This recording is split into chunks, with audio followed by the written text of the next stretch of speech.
Okay, let's run.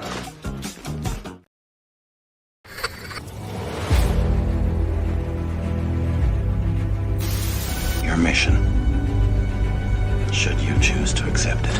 It's a quest. It's a quest for fun. Well, The Rock says, why don't we just cut right to the chase?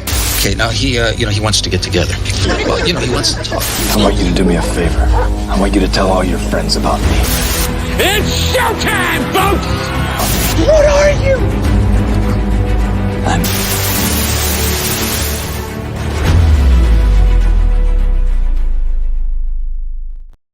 Greetings and salutations. Welcome to the Convention Chronicles. This is the show where we talk about our experiences we have had at Comic-Cons or comic book conventions over the years, but we also take your questions, and normally for each episode we discuss a very specific topic.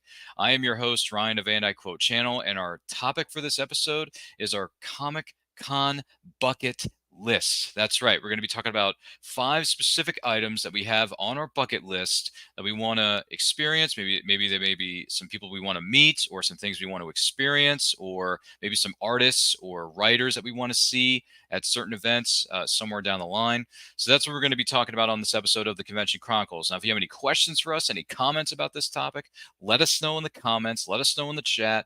We'd be more than happy to hear those from you. And don't forget to like and share this with all of your closest friends. And if this is your first time here, welcome. Whether you're joining us live or on the replay, we greatly appreciate it. I am not alone in my journey into what is known as the Comic-Con universe.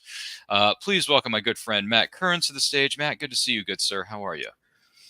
I'm glad to be here. This should be fun, talking about conventions and all the other things we have planned for tonight. Yeah, we got lots of things to discuss and lots of things to go through. So, and it's going to be a lot of fun. And we hope you, who may be watching or listening to this, are going to enjoy yourself. So, with that being said, Matt Kearns, do you have 5 specific items or 5 specific things you would like to experience at Comic-Cons in the near future? That I do. Would you like my list, sir? Absolutely. Go right ahead. The floor is yours. All right. So my list is it's in no real particular order. So I'm just going to go random here. So the first thing is, I figured when you asked me about this, I was like, let me make, because part of the fun of conventions is picking up stuff. So this is a bucket list. I said, I want to find a vintage Kenner 12-inch Indiana Jones in the box for not a crazy price. It's lofty because not a lot of people bought this figure because 81 12-inch Joes and all that were on their way out. This is not like an amazing figure. It's famous for having like an oversized fedora and all these things, but I'm such an Indiana Jones fan. It's something I would want to have. There's a thrift store near me that has one, but it's a crazy price. Like basically, I want the dream that's unachievable, which is some dude just bought like a bucket worth of stuff and he's selling everything for like $20. It's never going to happen, but hey, it's a bucket list and it's my bucket list. All right, so now we get on to, there are 3 people I put on my list that I would like to meet. 2 are possibles because, well, 1 is regularly doing conventions, 1 was regularly doing conventions, and 1 hasn't. So the one that is more achievable is I want to meet Ewan McGregor. Last year I was lucky enough to go to Fan Expo Philadelphia, and I met Hayden Christensen, which was fantastic. So I gotta complete the set. I gotta meet Ewan McGregor. I gotta meet Obi-Wan Kenobi, of course. I want to meet Mark Hamill. That one's a little less because he's not doing the convention circuit like he used to, unfortunately. But Luke Skywalker is my favorite Star Wars character. He's one of the most important fictional characters to me. I love Mark Hamill. He's my favorite Joker. So there's a lot I would love to just meet and talk with him about. And the final one, it's probably not going to happen because I don't think he's ever gone to a Comic-Con, but I want to meet Ben Affleck. I'm a massive Ben Affleck fan. He's one of my favorite actors. Beyond just, Batman and stuff like that, there's, even as a director, I think he's one of the finest actors turned directors. Like Air from last year is one of my top 3 favorite films. So yeah, I would love to meet him, but I honestly can't think of a convention that he's gone to stuff. I know he was there for like Batman v Superman. Like he's been to conventions, but I feel like he's only ever done panels. Although I feel like he might, if I'm remembering correctly, there's a video where he was on like autograph panel when they were promoting Justice League in 2017. But that's about it. He didn't really do conventions. So that one's a little off. And then the final one was probably the most lofty, but I would love to be on a Comic-Con panel. I'd love to be like an honored guest or something, a part of maybe Take 3, maybe it's something else. I don't know. Maybe I'm an actor and I'm a famous writer or something. I don't know. That's just the most lofty. I'd love to be like introduced to a Hall H crowd of people who know who I am and want to hear the crazy things I have to say. But for now, I'll just stick with my YouTube audience of you and Mike K. And Malcolm.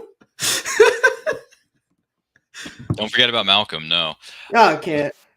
You can't forget about the crazy Kiwi from New Zealand, where all the Lord of the Rings and Middle Earth. That's all, just what I say. all the Middle Earth franchise was filmed respectively enough. And Willow. And Willow, and the Shire is still standing from what I've been told. So it's like Elton John. Yeah, if anyone wants to go over and see the Shire and have a pint, it comes in pints. I'm getting one. Feel free to. Yes, we've had first breakfast, but what about second breakfast? What about Levinsies? And I just love how Aragorn just throws an apple at him. Right at his.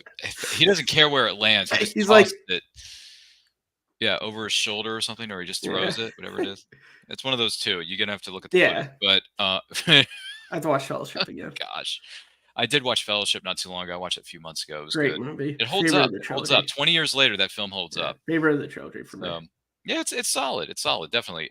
For interesting list there, but yeah, Ben Affleck. I hate to tell you this. That's most likely a pipe dream. Oh yeah, 100%. Like I said, I feel like after his time with Batman, after everything that happened with Zack and everything that happened behind closed doors that he wasn't in control of. And not only just that, he's been fairly outspoken, especially recently, on stuff about how like he's always enjoyed the work of being an actor and writer and director, but he doesn't really so much like the fame. All that comes with that. And I do feel like conventions is very much like it's a lot. It's a lot, and he does it, which is totally fine. He wants to have a private life. He just wants to work. That's cool. Just wants to make. I guess I just have to go to Dunkin' Donuts in Massachusetts. Just maybe. Yeah. I don't know. Made that commercial. That's a great commercial. Actually I love how he owns that Dunkin' Donuts meme stuff with him. I love how he just owns it. But I thought that was like funny. I said, that was the pipe dream.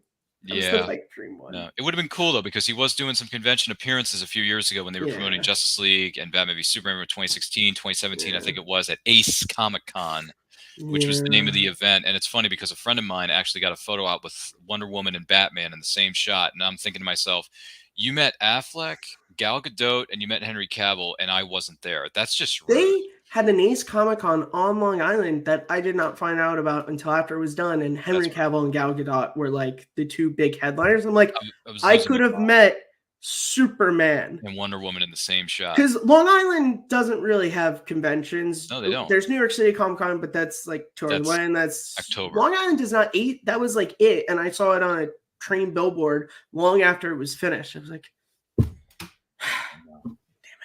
I know. My friend was there, and I was so bummed. I'm thinking to myself, I really wish you would have told me this a lot sooner, because then I could have planned logistically enough to go up there and meet my favorite Superman of all time, Henry Cavill. I would have lost my mind.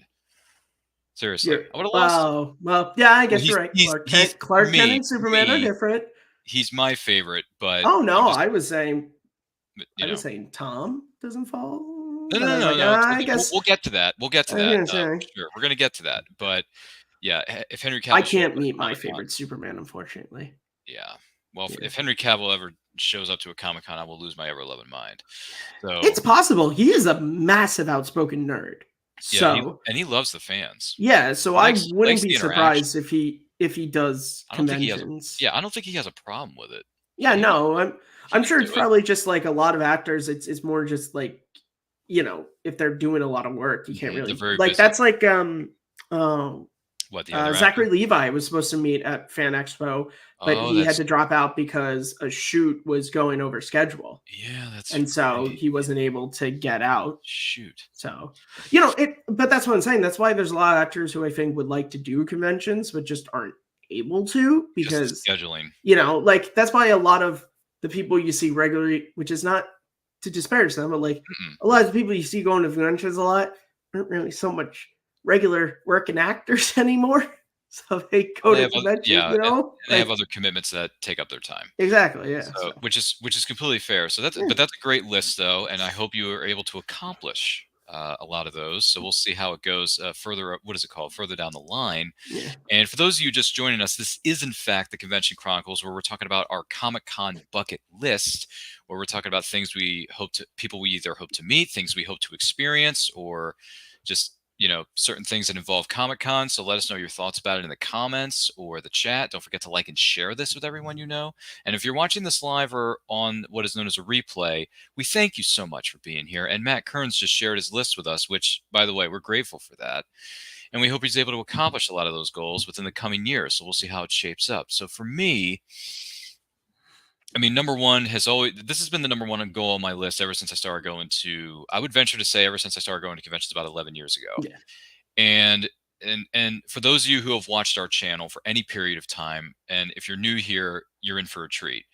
So there was a show that was on during the 2000s that really had a huge effect on my life in so many different ways. And by the way, my hat's off to the cast and crew who put this together.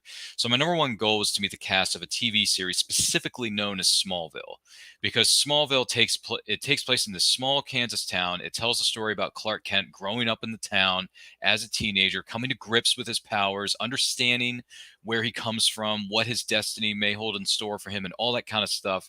And you got all these storylines, and you also got a family element at the core of the show, which, you have the Earth family with Jonathan and Martha Kent, and then you also got the opposite side of it with Lex Luthor and Lionel Luthor, and you got all these other actors and all these other characters and subplots that go on around it. And Smallville got me through a very dark period in my life. So I really hope to meet Tom Welling, Michael Rosenbaum, John Schneider, Kristen Crook, who played the character of Lana Lang on the show. I'm very much looking forward to meeting those four individuals. Most of the other members of the cast I've had the pleasure of meeting over the years, and you can find those pictures on our social media, on Instagram, Facebook, and all that jazz. But it's funny though, because my number one goal is to meet the cast of Smallville, and there just happens to be a convention going down next weekend that we're hoping we're going to be making an appearance at, depending on what happens. Because right now I'm kind of under a different set of circumstances right now, but at a place called Mad Monster Party, which is held in Concord, North Carolina. Tom Welling, Michael Rosenbaum, John Schneider, and John Glover are going to be present and accounted for at this event. So if I'm able to go to this, like I'm planning to, next weekend, I would have fulfilled an 18-year mission in my life and fulfill my destiny of meeting Clark Kent, Lex Luthor, and Jonathan Kent, and then seeing Lionel Luthor for the third time because I've met John Glover twice. So we'll see what happens. I got the red jacket.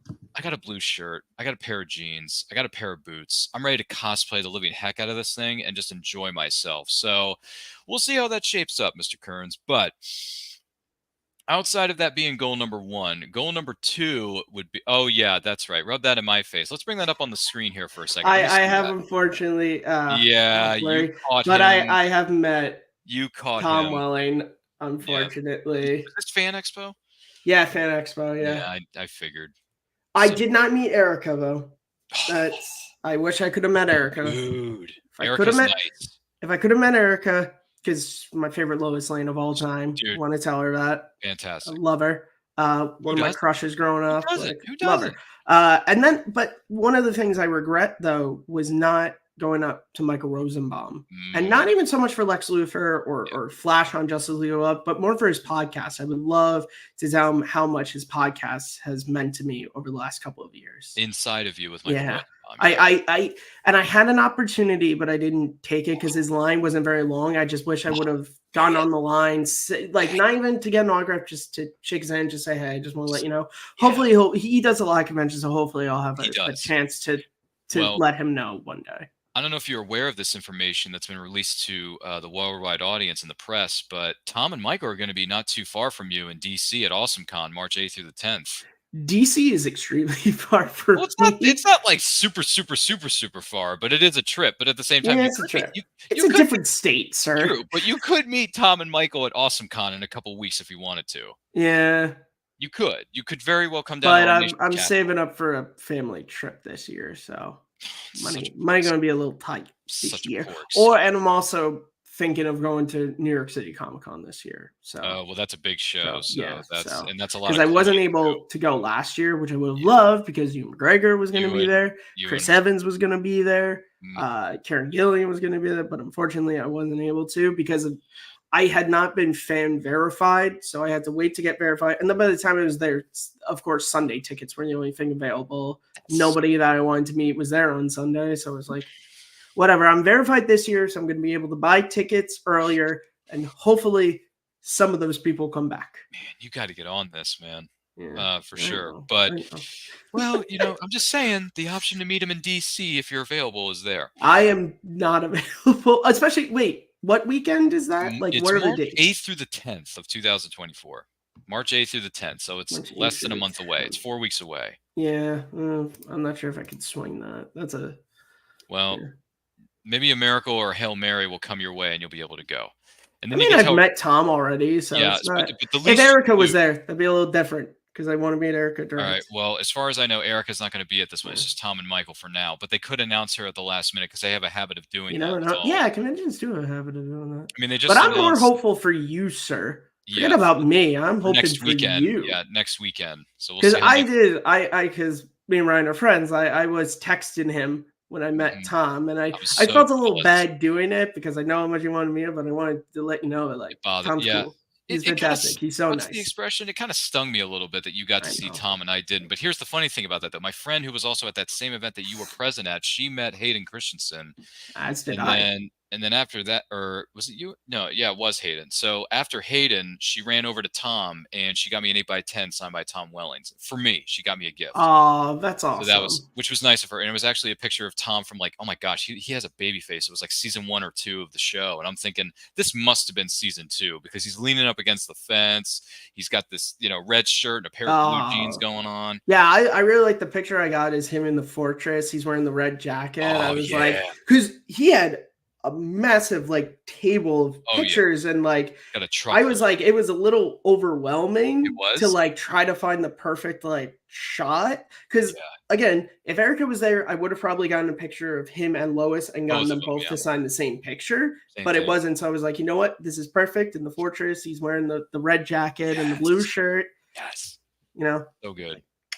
It was perfection right there. Yeah, as we say. He was so nice, and I told him, I said, look, I told him, I was like, look, I love Smallville, but growing up, me and my siblings, we loved Cheaper by the Dozen. Like, I love you in that movie. I got to tell him that because that was a big part of my childhood was those movies. So I was able to, because he hears all about Smallville all the time. I was happy to be like, hey, I also loved you Cheaper by the Dozen, man. Charlie Baker was the best. What was his reaction when he was like, oh, thank you. Yeah, well, that's good. I'm glad he appreciated it. So we'll see how it goes with me. That's my number 1 goal. So goal number 2, because we're going through our Comic-Con bucket list here on this episode of Convention Chronicles. And don't forget to like and share this with everyone you know. If you have any questions or comments about this, let us know in the chat. Let us know in the comments, whether it's live or on the replay. We greatly appreciate your support. So goal number 2, excuse me, is meeting legendary Power Ranger actors from a lot of the seasons that I grew up on as a child. So for those of you who don't know, Mighty Morphin Power Rangers was, and still is to this day, one of the biggest pop culture phenomenons in the history of media. So anybody has either heard the name or you've seen a group of people wearing spandex that are rainbow. But if you've never watched Power Rangers, you know what Power Rangers is. So like it's one of those things. Power Rangers celebrated its 30th anniversary last year, actually. Yeah. And I've had the pleasure of meeting a lot of the legendary Ranger actors from Mighty Morphin and Zeo and Turbo. However, I have yet to meet the actors from In Space. I have yet to meet some of the actors from. I've met 2 actors from Lost Galaxy, but not all of them. I met the Green Ranger and I met Trakina, Amy and Reggie Roll, who got married actually. Wow, really? After the events of Lost Galaxy, the Green Ranger and Trakina got married in real life. Huh. So I know that must have made the Lightspeed Rescue crossover a bit awkward, but all right. No. Well, she wasn't in the crossover. Actually, they recast. Trakina wasn't in that. Well, they recasted someone. Oh, you're right. Yeah, I forgot because she was in her full bug form. That's right. There was that. That was a good crossover, though. There were some creative differences with the cast of Lost Galaxy and never mind then, and the producers that prevented her from coming. Anyway, I like that crossover. A lot of people poo-poo that. Lynn Carter poo-pooed it. I think it's a really good crossover. I like it. It's good. It works. Lightspeed Rescue in general is very overlooked by the fan base. Probably, and It's I've met the Pink Ranger from Lightspeed Rescue, Nice. Allison McGinnis, who's very beautiful, by the way. Yeah. And I've met 99% of the cast of Time Force. The only person from Time Force I have yet to meet is the actress who played Nadira, Rancic's daughter. So with the pink But hair. you met Vernon Wells though? Yeah, I did meet Vernon Wells. Nice. I've met Vernon. I've met Dan South. Now, were you question? Because I know you're a Ranger guy, but you're also an actor guy. Were you more excited to meet Rancic, or were you more excited to meet Wes from Road Warrior or Bennett from Commando? Which one were you more excited to meet? Here's the sad thing about that. I didn't know he was in those films until after I met him. So I didn't see Commando until for the very first time. I saw Commando for the first time last year. Wow. Last year, I watched it on Blu-ray. I bought it at a mom and pop store for like $5 because I noticed it was just sitting there, and I'm thinking, "Oh, Commando, that's a Schwarzenegger film. I've heard about that." And I sat down and I watched it, and when I realized Vernon Wells was in it, he says, "Come on, Bennett, let's party." Let off some I'm thinking, steam, Bennett. Yeah, Come on, Bennett.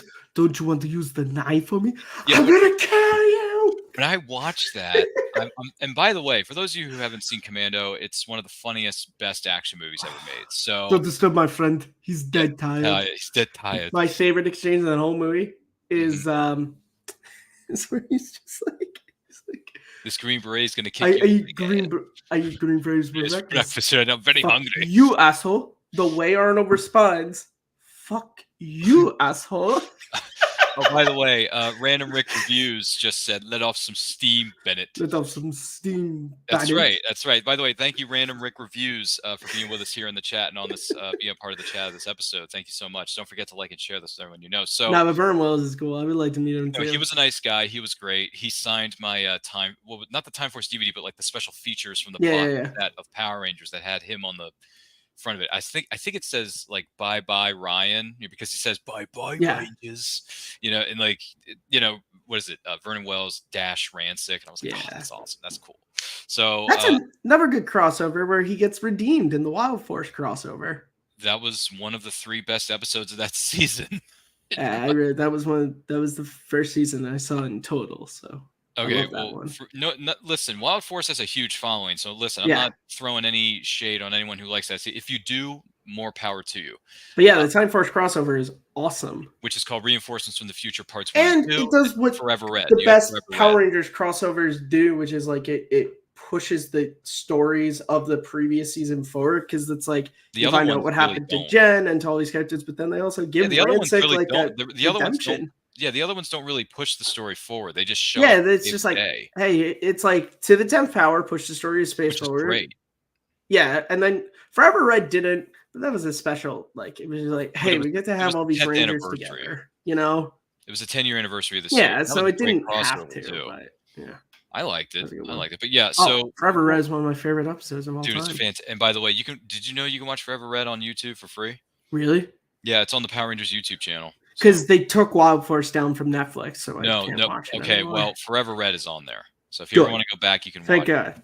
Hey, if you really miss King Mondo that much, I promise we can reconnect you. We can help you join him. We can help you join him. That's what Jason says. Yeah. You didn't think I was going to let you do this at the original Red Ranger. Yeah, dude. That line hits you a lot harder nowadays. I love my favorite Ranger, and I got to meet him at San Diego Comic-Con in 2018. He's a great guy. I've met him 3 times. He's great. I love the guy. I think the guy's great. If you ever get a chance to meet any of the legendary Ranger actors, please, by all means, go up to their booths, say hi, tell them how. I literally never heard a bad thing said about any of the Power Ranger actors. I've heard some stuff that we won't discuss on this program, but I will say I am interested off air. My experiences have been positive through across the board. But my hope is goal number 2, just to clear everybody up. Goal number 2 is to meet the rest of the cast of In Space, meet the rest of the cast of Lost Galaxy, meet the rest of the cast of Lightspeed Rescue, and to meet what's her name? Kate Sheldon, I think, has played Nadira.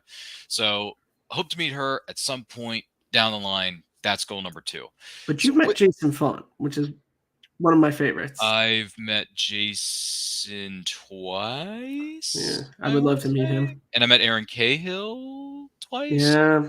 And she's drop dead gorgeous, and she's one of the kindest people on the face of the earth. So, she is. Well done, Erin Cahill. Bless your heart. Bless your heart. Bless all of you, really. Time Force is my favorite season.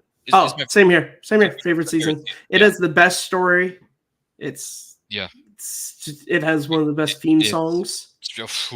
Yeah, and the Sixth Ranger, the Sixth Ranger with Eric Meyer, Dan South. And again, that's another great story. And what's great about him is like his story also relates to Wes, and like it's just great season, man. It is. It's definitely great. So that's goal number 2 is to meet legendary Ranger that actors. one off Fever. I know, right? It's one of those things. And for those of you just joining, the DVD set. Oh, well, that's good. I have the DVDs of all my favorite seasons of Power Rangers, so I'm good to go. I don't have to worry about. I don't have to worry about streaming. Yeah, and I'm a physical media person. I need to get Mighty Morphin season 1. I need to get Time Force in Space. Because apparently Netflix took off all the seasons except for Mighty Morphin and the current ones. Yeah. Which is Cosmic Fury and Dino Fury, I think it's called. Is it Dino Fury or Cosmic Fury? It's one of the. I don't care. It's both. I don't go past Dino Thunder. That's when I stop. A lot of people stop. That's where I stop. But anyway, listen. If you grew up with the series, more power to you. So with that being said, goal number 3, when we're talking about Comic-Con bucket lists. Oh, I'm sorry, number 3. I don't want the Germans to find me out. That's an Inglourious Basterds reference. I was going to say, where are we going with this? That's an Inglourious Basterds reference. I was going to say, that was random. But anyway, excuse me for living. Goal number 3 here on Convention Chronicles is we're talking about Ryan's bucket list. So I mentioned Smallville. I mentioned Power Rangers. Once again, this is going to go back to the DC universe for a minute because I've watched so much different people being featured in DC properties. I want to meet the cast of Lois and Clark. I want to meet Dean Cain and Terry Hatcher. That would be nice. Yes, so me Dean too. Cain and Terry Hatcher do a couple shows a year. I know Dean Cain does more shows than Terry Hatcher does because Terry Hatcher is a very busy woman and she's not, she doesn't always have the time to spare. I get it. So, because what is she doing now? Hallmark movies or something? Who knows? She's doing a bunch of different things. So, well done, Terry. But Dean Cain, Terry Hatcher, that would be fantastic. Because I grew up in the 90s watching Lois and Clark every single week. Every single time that theme song hits, you know you're in for a ride. And every single time I see the reruns on TNT, it was a blast. That's how I was able to watch. I have the theme song on my in my iTunes. It's beautiful. I have it on my phone. So, it's great. Thank you, iTunes. Yeah, so thank you. iTunes has it. It's called like the greatest superhero. Yeah, there's like a album that's like a bunch of DC. Superhero Like I have stuff. Justice League Unlimited's theme song from that. They don't have the Flash 1990 theme, unfortunately, or else I would have that. That's another guy, John Wesley Shipp. He didn't make my top 5, but I would love to meet him too. I love. Sorry to tell you this, but I've met the guy. Really? He's nice. He's cool. Flash 1990 is my favorite. I told him how favorite much comic book show I told him ever. how much I liked his work in the Neverending Story 2, the next chapter where he played Bastion's father. Yeah. And he actually told me, he's like, hey, did you know we filmed that in 2 different places? We filmed the interior shots in one place, and then we filmed the exterior shots in Vancouver. I said, no, I didn't know that. He lives in New York, and I've seen pictures of people who just like meet him on the subway. I've never had the pleasure, but gosh, I wish I could. You should ride the subway more. Yeah, I guess I should. You should meet up with John. Just sit on the subway, just like waiting for John Wesley Shipp. Just sit in a corner somewhere on one of the subway Yeah, just sit in a corner. I don't think he's gonna mind. I don't think I'm he's just gonna waiting care. just waiting for the Flash, guys. Where's John?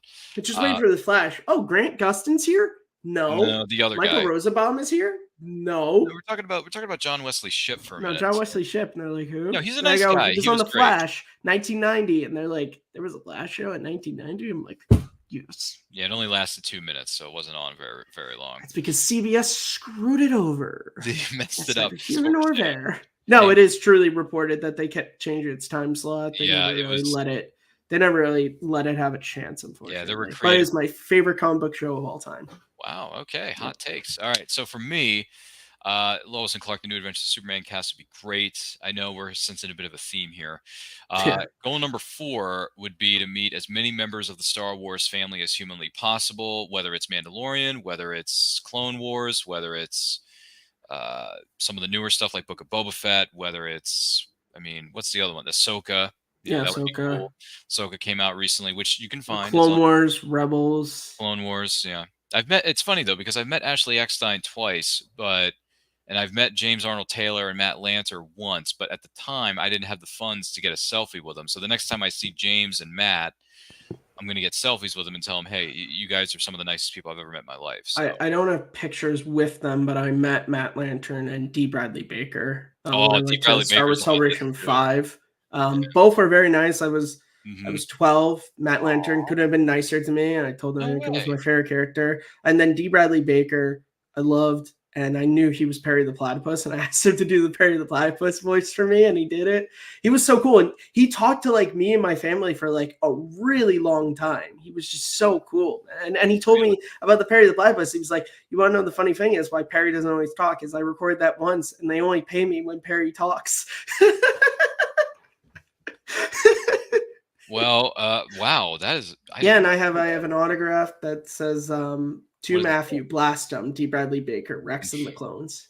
Blast. Oh, I got you. You're gonna have to send me a picture of that when you get a Yeah, chance. I definitely will. Yeah. Send me a shot of that in the green room later. So, Star Wars has been a listen, and you probably anyone who's watching this or listening to this right now, you probably have heard this story, and maybe you've experienced this yourself. I don't know. Yeah. But Star Wars has been around for so long, and there've been so many actors who have come through the door Almost of those 50 years. studios. 50 years. And I've had the pleasure of meeting some of them over the years, but I would really like to meet some of the ones that have been part of the newer generation of Star Wars, whether it's the sequel trilogy, whether it's Mandalorian show, whether it's the animated series of, Bad, whatever, like all Rebels, for example, Rebels. So any of that stuff. That would be great stuff. And Star Wars has been a huge part of maybe your life. And I would love to meet those individuals and express my thoughts about, hey, I really liked you in this performance. I liked you in this show. I liked it in that show. Or I liked you in this movie. I liked how they treated you with whatever it is. And I got to tell you, and this is a true story, when my friend and I met Ashley, James Arnold Taylor, Matt Lanter, who were the voices of the Clone Wars of Ahsoka Tano, Obi-Wan Kenobi, Anakin Skywalker. I have met a lot of people over the years, a lot of celebrities at conventions, right? You've had your good times, you've had your bad times. Maybe there's some bad seeds in there. You don't know. Yeah. But when my friend and I were speaking to all three of them at a particular week, this was actually at, I think it was AwesomeCon last year in Washington, D.C. They were some of the nicest, most kind, generous, and thoughtful celebrities I've ever met in my life. And I said this to my friend when we were done talking. I said, I don't know what's going on, and I'm sorry I missed out on the Clone Wars when it originally aired. I didn't see it until long after the fact. I saw it on streaming services. I watched it, and I said to her, I said, these are some of the nicest people like on the planet, and these are people who are actors. Yeah. Like, some people go to shows just to make money, but these actors go because they love the fans. They appreciate that's every video you hear them talk about. Yeah, like they have this way about them, and they have these big hearts that they just love the fans, and they want to give back to the fans. I think it comes from the fact that if you hear all of them, even going as far back as 2007-8, when they were first working on the Clone Wars, when the first they're all like nerds and fans of this stuff. So they've I believe all three of them had been to conventions long before they were famous voice actors. Like they, so I think that's what it is when you love the thing that you were able to be a part of, and you know how important it is, like you played a part in other people's love because you got to, especially with those three. I mean, they played the trio of that show for so long. Yeah. They do conventions together all the time. So if you ever want to meet them, as well as D. Bradley Baker does stuff. Sometimes he does a lot of stuff. Why is the actress who's plays Padme? She also does stuff a lot. Can't figure it. Kat Tabor. Kat Tabor does a lot of stuff too. Tabor. Okay. So if you're a Clone Wars person, it's fairly easy to not only meet them all, but also meet them all at pretty much the exact same time. Because they at certain shows they will group them together. So it depends on, you check your local listings, by the way. I got so lucky. This is back in 2010. Their autographs cost $20 only. Yeah, nowadays to meet them. Yeah, now it's a lot. Celebration 5, I felt so lucky. It was like only $20. This is great. This were the easier times. Nowadays the prices have been going up. So you got to be very careful with that. Basically, when you go to a Comic-Con, and this is free advice, budget your money correctly. Because if you don't budget your money right, then you're going to run into a problem. That's why I would suggest, as someone, and Ryan can, if you are planning to go to a convention because there's a person you want to meet, look up. I would say go on the site. The price online is the same as the price you'll pay. Sometimes it might even be cheaper. Yeah. I would say when you're working out your budget, look into that and buy your tickets already so that you are guaranteed an autograph, so that you don't have to worry about any of that stuff. You're guaranteed to pay, and then they'll also just give you a better idea of like, because look, me and Ryan have both been here.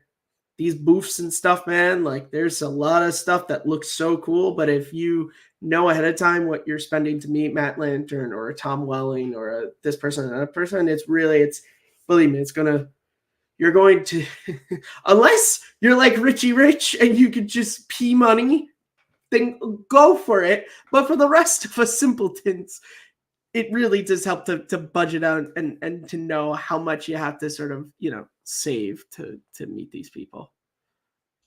Yeah, definitely. But don't feel bad about prices, because many times it's not them setting it, it's the convention and their like handlers. Well, it's their handlers, their agents, their publicists. Yeah. It's like all the other people who work behind the scenes of it's not the celebrities' fault that their prices are jacked. It's the people who work with them. Yeah. That set the price. So please don't blame the actors, because they're not always in control of what the situation is. So yeah, just be aware of that. But for those of you just joined us and wondering what the Bantha fodder is going on, this is the Convention Chronicles, where we're talking about bucket lists for Comic-Cons. And I also want to say, I know some people sometimes, because of where they live, in different parts of the world, it's like very difficult to get to these conventions. But if you still want to meet these people in some way or get autographs from them, there are means to do that. I know GalaxyCon, they do it all the time. They do not just autographs, but they also do like video chats with celebrities that you can pay for. You can do that. And then stuff like GalaxyCon and Official Picks, like they do autograph signings all the time. Official Picks even does autograph signings with people who don't go to conventions. Like I have a Gene Hackman autograph. Gene Hackman doesn't go to conventions. So like, you can even get autographs from some of your favorites that don't do these things. So, And I don't know if you're familiar with this. Maybe you've seen this online or maybe Instagram. Streamily is Streamily does stuff is a service that does signings with different actors from different properties for people who can't make it. Yeah. To conventions. Recently, Erica Durance did one last year. I almost did it, but I'm waiting because I'd rather get the autograph in person from her rather than I'd rather, than get it.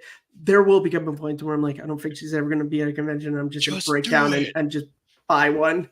It's good. Streamily is a good service. You can buy them ahead of time. And you see the celebrities sign these autographs on camera on their Instagram accounts. So make sure you check them out. They're on Instagram. They're online. Check out the website. They post a schedule of what actors or actresses are going to be doing upcoming signings. They just did one recently with Tom Welling. Tom Welling did a signing recently. It was about a 12, 15-minute session of him just signing stuff, and they were different prints too. They weren't just like the same. It's Smallville. Like he does like headshots. And that is the other thing for anyone who is very specific. It's not like you pay and it's one picture. They give you like a multitude of options for these actors. And for someone like, because I've looked into William Shatner, like if you're not a Star Trek fan, they have like Boston Legal Pictures and TJ Hooker. Like they have different stuff for these people who are known for multiple different things, which is also really cool. Yeah, that's very true. Fun fact, William Shatner made a guest appearance on Sequest DSV back in the day. Fun fact, he's in the movie Free Enterprise by Robert Meyer Burnett, which is a great, fun movie. I love that movie, man. Well, there's that one too. He said Han Solo was cooler than Captain Kirk. Wow. The little effort's ass. Wow. That's one way to go about things. But yeah, so please feel free to check these websites or these services. They're available online. And also please check your local listings if a convention's coming to your town. Please do. And definitely keep an eye on social media, because social media, that's how I found out about this convention that's having this cast of Smallville. I didn't even know that there was a show that was only 70 minutes away from where I live in the state of North Carolina that was going to have Tom and Michael and John, until I was scrolling randomly on Instagram and it came up on my feed. It's like, hey, do you know that Mad Monster Party is going to be at this date and this time? And I'm like, wait a minute. That's Tom's picture. Why is Tom on this? What is this? And then I found out that Tom, Michael, and Schneider were going to be there. And I'm like, oh my gosh. I've been getting ads for this Star Wars convention that's in Texas. I'm like, oh, that looks cool, but I'm never going to Texas. I can't afford a trip to Texas right now, unfortunately. But I can't go to Texas. I can't do that, unfortunately. I can't go to Texas. But anyway, so what I was saying I'm in for it as it is. What movie am I Yeah, go home. It's referencing late. there, I'm in for people? it as it is. There you go. Yeah. Exactly. You're welcome. So for those of you wondering what the Bantha fodder is going on, this is the Convention Chronicles, where we're talking about our Comic-Con bucket lists, talking about specific people or specific things we want to experience while being at conventions. If you have any questions or comments about it, let us know in the chat. Let us know in the comments. Don't forget to like and share this with everyone you know. And if you're watching this live or what is known as a replay, thank you so much for being here. By the way, Philip Miller is here, and he says, wow, Bill Shatner was on Sequest? I did not know that. Yes, he was. He was on an episode in season 1, so feel free to Google it. It is listed. It's on there. TJ Hooker and Chief Brody in a show together. That's pretty right. cool. It's Sequest DSV. Feel free to look it up. It was in season 1. I have season 1 on DVD, so I have proof of this because I own the season. The reason why I said TJ Hooker is because they're both cops. That's why I didn't say cops. Captain Kirk and Chief Brody. That's why I went with TJ Hooker. Chief Brody. Thank you very much. Yeah. Yeah. And that show was executive produced by Steven Spielberg. So I've never seen it. It's one that I always see a lot. I'm like, I probably would like this show a lot. So here's the problem. Sequest DSV had a lot of creative overhaul during its 3-season run. So basically, season 1 is different from season 2. Season 2 is different from season 3. To me, the first season is incredibly good. So watch the first season, and then you can watch season 2 and 3 if you want, but I wouldn't recommend it because I've heard some not so pleasant things about it. It's one of those. It's one of those there were too many creative overhauls in seasons 2. They were trying to fix the show, and it just didn't translate. It's like Buck Rogers in 20th Century, to where it's like the first season was one way, and then the second season. I like both seasons, but the first season is far superior of that show. Do yourself a favor and watch Sequest DSV season number 1. So definitely watch it. And by the way, Philip Miller goes on to say, "Oh, cool! Sequest was hacked after its first season." Yes, it was. It was hacked. It was Bruce. He came back for revenge. There were creative differences behind closed doors that we won't discuss here on this program. But yes, please look up Sequest DSV. The first season is so good, and the theme song is so great. So yeah, look it up. It's somewhere on a streaming service. Anyway, so the last thing, we're going item number 5 here for Ryan here. I think we've gone through 4 items already. So with item number 5 for the bucket list of going to conventions, there are certain comic book writers and artists that I would like to see because I really liked what they did on certain runs of their comics, respectively. I've met most of the people I've wanted to meet, including Mark Waid, including Ryan Parrott, who did the Power Rangers Boom Comics with TMNT crossover, which was really good. Let's see. I've met some really good Howard Chaykin. I've met Howard Chaykin. He was a nice guy. He did let me see. He did stuff for DC. He also wrote, I think he wrote some, didn't he write some stuff for The Shadow? Yeah, I think he did. Yeah, he did. The Shadow Knows. Feel free to look up the character The Shadow. That is a heck of a pulp character. And great movie too. It actually turns the big 3-0 later this year, which we will be celebrating. Yeah. So stay tuned. Stay tuned. The Shadow is going to have an episode for its own, a movie watch along, which you can find on this channel under our Movie Nerds playlist. You can go back and watch our previous episodes. Exactly. Matt Kearns may have been a part of that at some point. So feel free to look it up. It was fun. So yeah, let's see. I'm trying to think of the writers I want to meet though. So, I want to meet Claudia Gray, who's written a lot of the Star Wars novels. Yeah, she's written a lot. Got to meet Claudia. I've met Claudia Gray once, but that was before I became like a Star Wars novel reader. So next time I see her, I want to have her sign my copy of Lost Stars and Master and Apprentice, which is my favorite Star Wars novel of all time. That's what I just said, all time. Nice. Because it centers around Qui-Gon and Obi-Wan, which is fan-freaking-tastic. If you haven't read it yet, please read the living heck out of it because it's one of the best books you're ever going to read. So let's see. I want to meet Claudia Gray again. I want to meet I already got it signed, but I want to meet E.K. Johnston and tell her how much I like the book Ahsoka. I thought that was a good book. So yeah, there's definitely a couple of writers. Let's see. Just a few comic book writers and artists. I can't think of all the names off the top of my head. I wish I would have written this down sooner. But that's some of the... here's something for you. Here's a little addendum to that. Sometimes Comic Cons will bring popular movie or TV show vehicles to their cons, and if I ever see the '89 Batmobile, I'm gonna lose my freaking mind. Yeah. So you bring me my '89 Batmobile, which is the greatest Batmobile of all time. That it is. I want to sit in that car. I want to get pictures of me in it, and then I want to say, "Get in the car." And then I want to have a girl look at me and say, "Which one?" And then I want someone to cue up on a boombox the Danny Elfman score that kicks in. Sitting in it might not happen. Sometimes you can sit in these things, and other times you can. Hey, I can dream, can't I? True. I can dream, can I? So give me a break. So I'd like to see the '89 Batmobile. You might get nuts. I Let's like get to see nuts. exactly. I want to see the '95 Batmobile from Batman Forever. I'd I like to love see that that. one. I'd That like to. one gets a lot of hate, but man, I love that Batmobile. I like the movie, so that means I like the Batmobile. So there you go. I dig it. It's fine. Yeah, It works. yeah. It works for what it did, and it's got a cool turbo boost when he just Yeah. he just pulls that thing back and you get. But Now just thinking about Master Grayson took the car. What, he boosted the Bentley? No, sir. The other car. he The boosted the Jag? jack. No, sir. The The other other car. Because he knows he's with someone right now and he He's can't just say like, what it is. So go and then for he, a live my love, my chief. but then he looks That's over. not Batman. That's Batboy. What are you talking about? That was Oh, I Batboy. just forgot my costume. So I left my suit. All right. I'm sorry. I love that Batman movie, Forever though. was a huge part of my childhood. So Yeah, me too. yeah, you and I are love part that of the movie. same boat with that one. So if I ever see that Batmobile at a Comic-Con, I'd probably lose my mind. That'd be funny. Let's see. I'm trying to think of what other vehicles we could see at a con that would be fun. Because The DeLorean?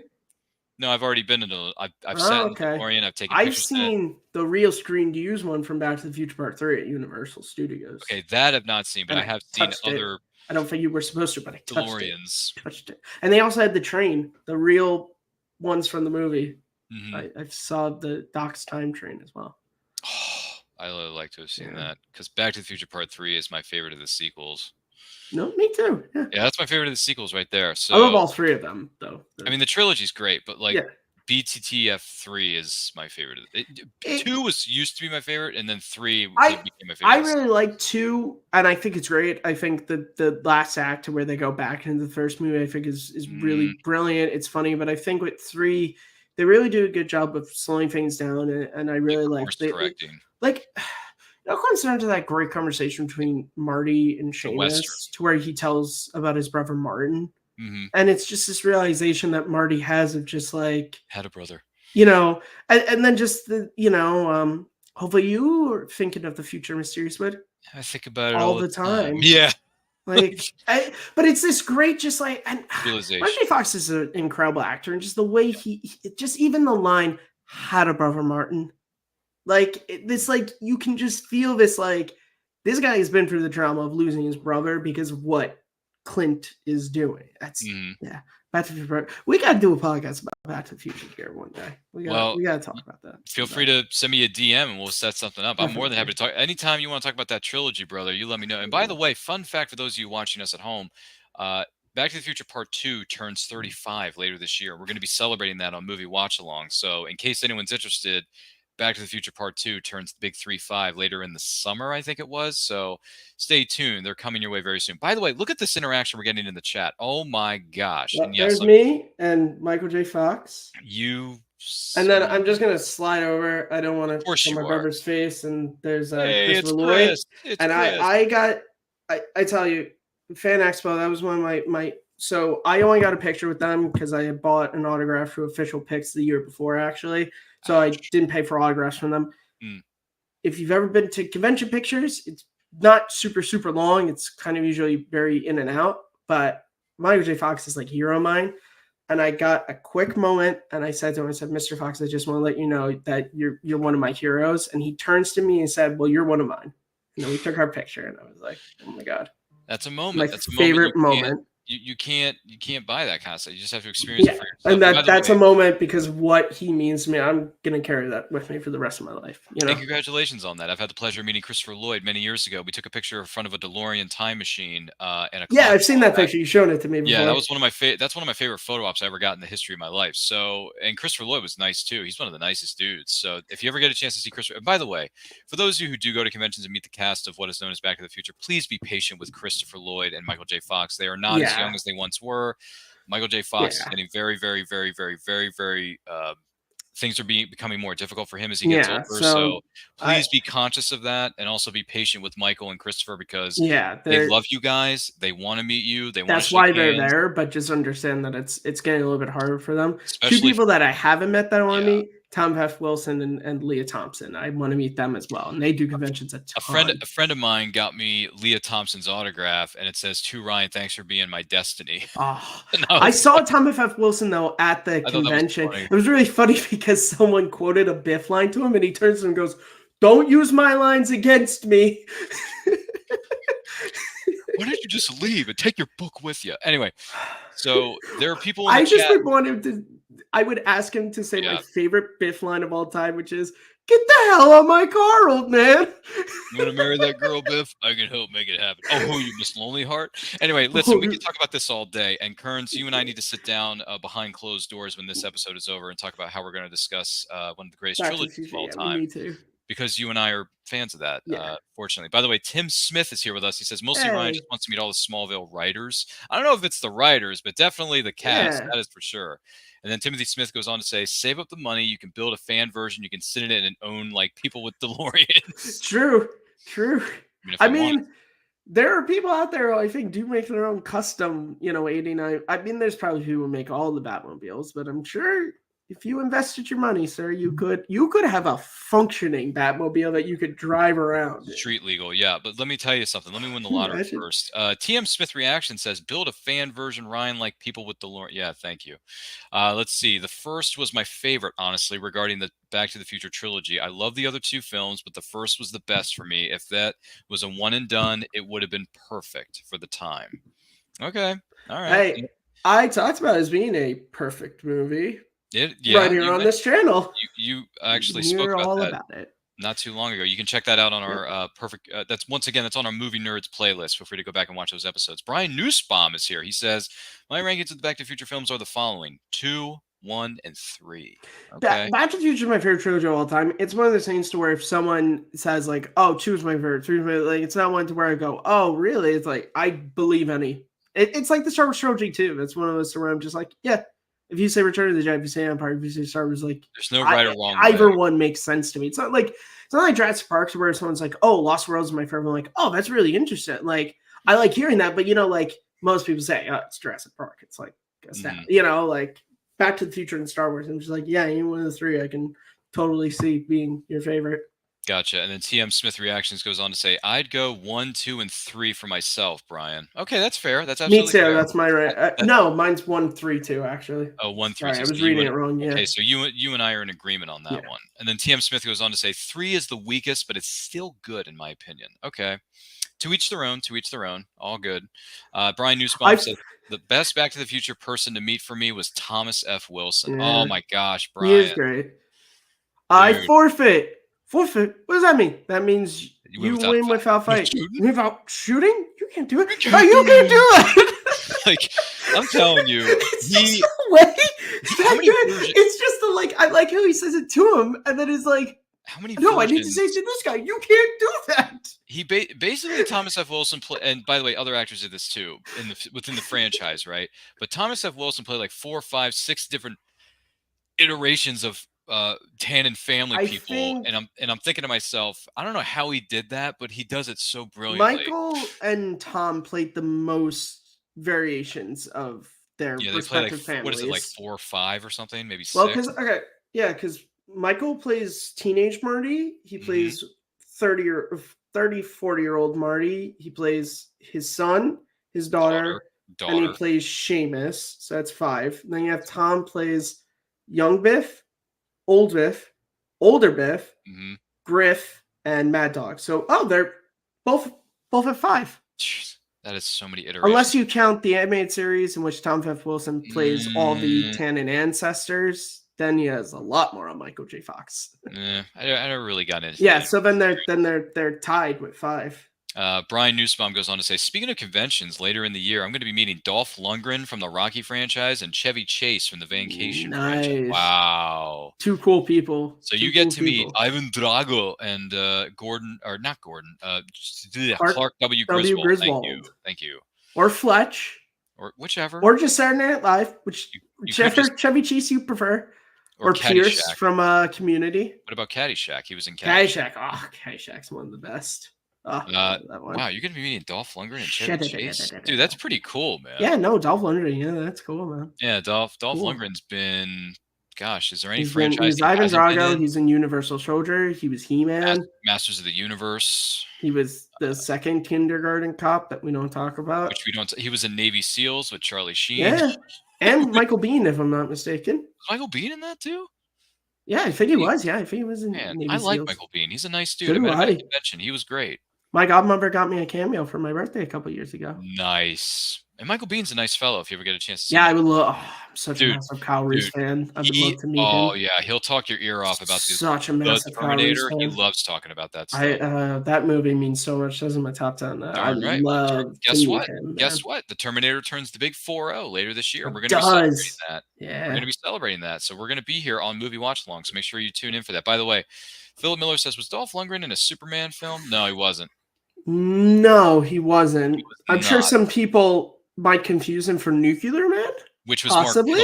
Mark Pillow. Yeah, but no, he's not. It would have Would've been made funny if he sense was. because he was just such an intimidating and as Ivan Drago, he almost could have been one of General Zod's gang. Yeah. Like he could have been, but no, he was an Aquaman though. He's in both of the Aquaman movies. Yes, so. he's in So the he Jason, has been in the DC Jason property. Momoa property of Aquaman. Yeah, so feel free to look he it up. has been in DC.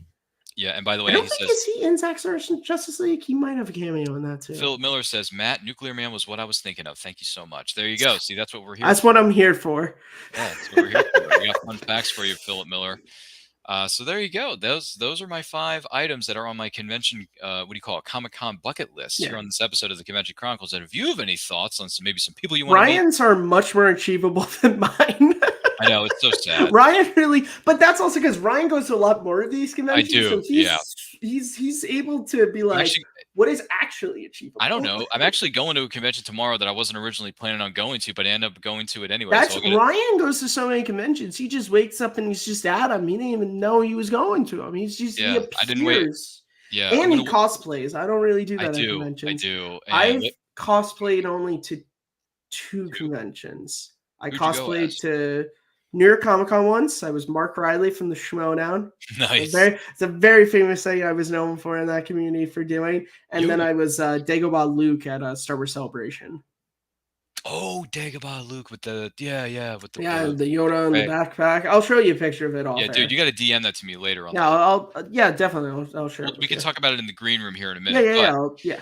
But yeah, those are my goals. So we'll see what happens. I'm going to a convention tomorrow that actually ended up being a last minute thing here. And I'm going to get a chance to sit down with Cal Dodd, who was the voice of Wolverine on X-Men, the animated series from 1992. And he's also going to be reprising that role in X-Men 97, which is going to be debuting on what is known as Disney Plus later this year. So yeah, I'm very excited for that. Did you hear they're doing a comic tie-in with it as well? I did not know that. Yeah. No. I guess you and I are going to have to go to our LCS, local comic shops, and pick up some floppies. Gonna have to. I've been reading Superman 78, the Metal Curtain, actually. Mm-hmm. You and I should share stories about that, see if we like it or not. Yeah. We'll have to talk about that later. So yeah, but if anyone has anything they wish to express to us, something you want to experience at a convention, some person you want to meet individually, let us know in the comments. Let us know in the chat. And don't forget to like and share this episode of The Convention Chronicles with all of your closest friends. And if you're watching this live or what is known as a replay, we thank you for being with us. Now, just to give you a bit of a programming note here, because I know maybe someone who may be watching or listening to this is probably wondering, what exactly are you doing with regards to Movie Watch Along? What is that? Well, Movie Watch Along is where we gather a group of panelists together, and you're basically watching us watch a particular movie. But you are more than welcome to watch that movie with us during those presentations, and you can comment with us in the chat during the show, whether it's live or on the replay. And we have plans to do many episodes each and every single year.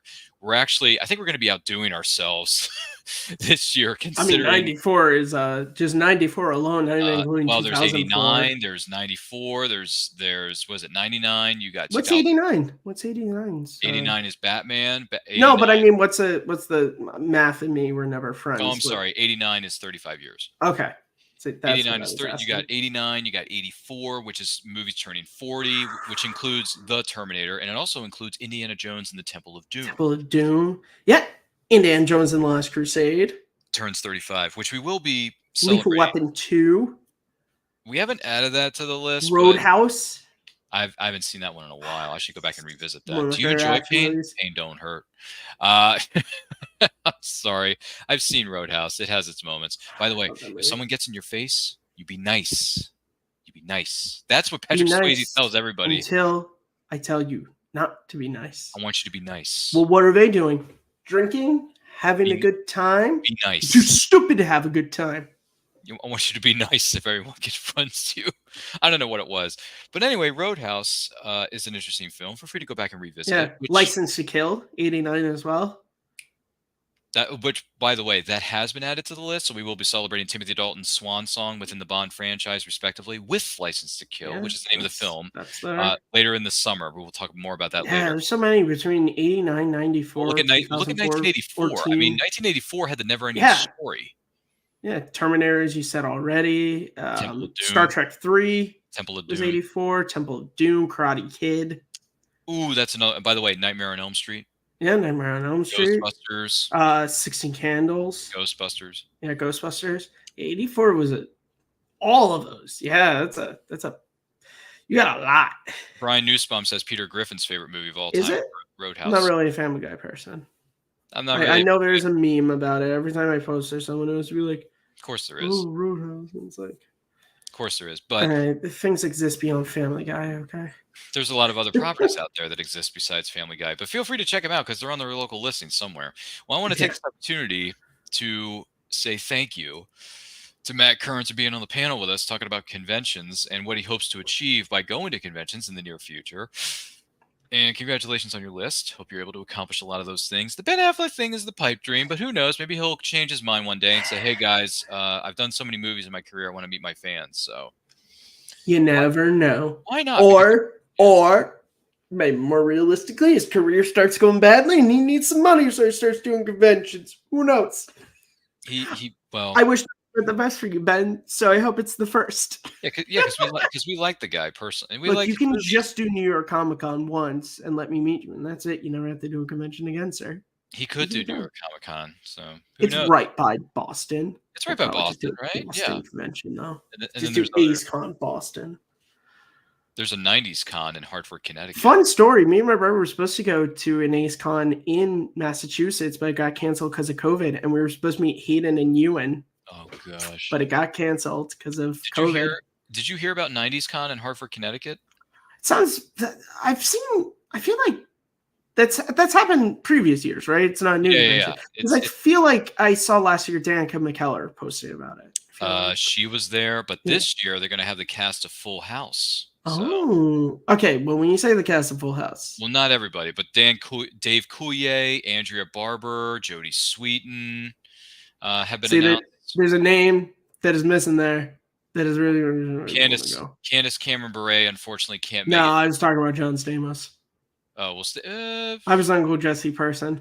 Okay, well, they could announce him at some point. You never know. You never know. He likes to meet his fans too, and he just came out. He came out with a memoir like 3 years ago. Yeah, he's a pretty cool guy. Or no, not 3 years ago. It was recently, wasn't it? Yeah, it was like last year. Last year. No, never mind. It was last year. He came out with a memoir. John Stamos did. Yeah, feel free to look that up.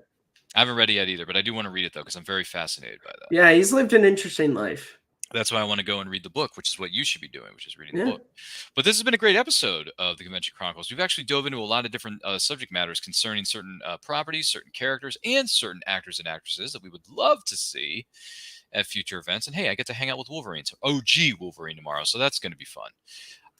Technically, OG Wolverine is from the 1980s Pride of the X-Men pilot that didn't go anywhere. Yeah, I saw bits and pieces, and I really wasn't impressed. Technically, it's just funny that they have that voice actor, the Australian. Who was it? It kind of predicts Hugh Jackman casting as Wolverine. It's just one of those funny things. People are like, hey, guess what? What? Guess what? Look who just walked in. I don't know. You haven't shown me. Just walked in. Look hi, this. Jeff. You asked that as if I could see the behind the scenes, which I can't. Dude, we were this close to wrapping up shop. Oh man, I'm sorry, guys. We were this close. Kearns and I were on our way out the door to grab some drinks. We were this close. We were going to grab some brewskis. We were going to talk about some stuff that we mentioned here on camera that we were going to discuss off camera. But listen, ladies and gentlemen, I want to take this opportunity to say welcome to Jeff, my co-host of this series known as The Convention Chronicles. Jeff, congratulations on making it in at the last minute, good sir. I wore a brand new shirt. Oh, what shirt do we have on today? Tic tac toe. What is that? I don't know what that Potatoes. Oh, potatoes. Yeah, no, potatoes. Look. boil them. You can mash them. Boil them, You can mash them, stick them in a stew. stew. Are you familiar with this, Kearns? Yes, I am. Potato. We literally referenced Fellowship of the Ring earlier in this stream. Yeah, we already mentioned it. You missed that. But here's the thing, though. This is the best part. So for those of you just joining us, this is the Convention Chronicles. Originally, it was supposed to be hosted by Ryan and Jeff, but Jeff was out due to circumstances beyond his control. Yeah. And Kearns is our very good friend and neighbor, so he was able to jump in here with us and have a great time. But Kearns, with all due respect, I want to hear his list. Do you want to hear his list? Sure. I don't mean I'm just the guest, so I have no bearing in any of your decisions. Well, first of all, Jeff, for those of you just joining us, and for Jeff, who hasn't been on one of our programs since before the new year occurred, Happy New Year to Jeff. Congratulations on being here with us, even though you're 50 hours late. So, Jeff, I have a question for you. We're talking about Convention Chronicles bucket lists here, which means we're talking about certain people or certain things we want to experience when going to Comic-Cons. And I know you've been going to Comic-Cons for a number of years now. You've met some of the bigger fish in the sea, which I hate you so much for.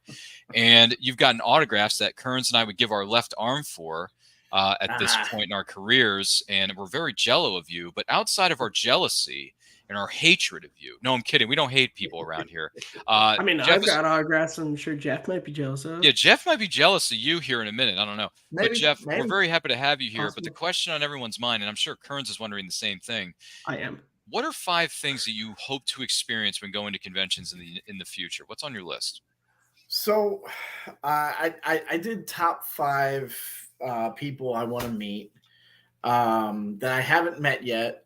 And part of it is because I've been working on different cast pieces, and just part of it just because, I mean, I have a great deal of respect for a couple of them on my list. So I went with my top 5 would be Jeremy Renner, Charlie Cox, Adam Sandler, Keanu Reeves, and Ben Affleck, with an honorable mention of Henry Cavill. So those were my. It was tough, man. I had to dig deep on that and cut some people and think about it. But first and foremost, Jeremy Renner, I think, would be phenomenal. I know he's done conventions, but I think his recent injury, about over a year ago, his recovery,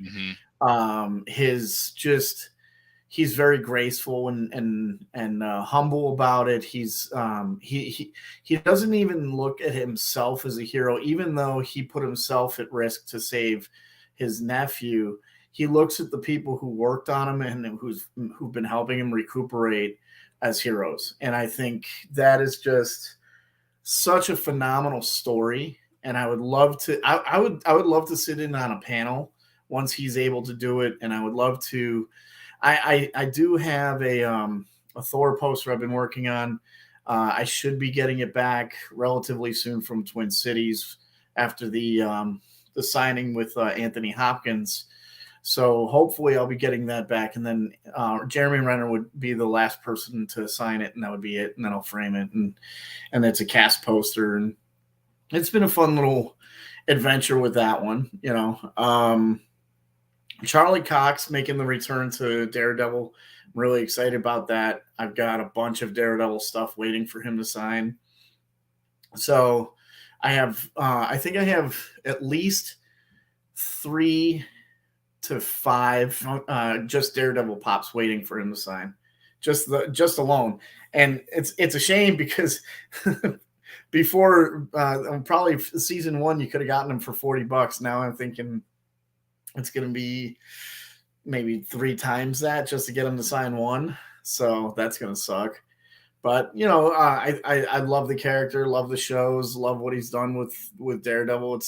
It's the best rendition of Daredevil. It's cool to finally see that gritty, you know, what Daredevil really is. You know, he's not like a funny, he's not a, you know, comical character. He's this, you know, gritty, you know, tough character who overcomes blindness, you know. So I think that's pretty phenomenal. Adam Sandler, I mean, he's been around since I was in middle school, and I have a sneaky feeling I could see him doing a convention or two, maybe one of the top ones, obviously, like a New York or a San Diego or something. But I could see him doing it. And it's the same thing with Keanu Reeves. Once their lives kind of slow down, I really think the first one to make an appearance out of the bigger list, like Adam Sandler, Keanu Reeves, and Ben Affleck, I think it's going to be Keanu, because I think he has such a connection with his fans.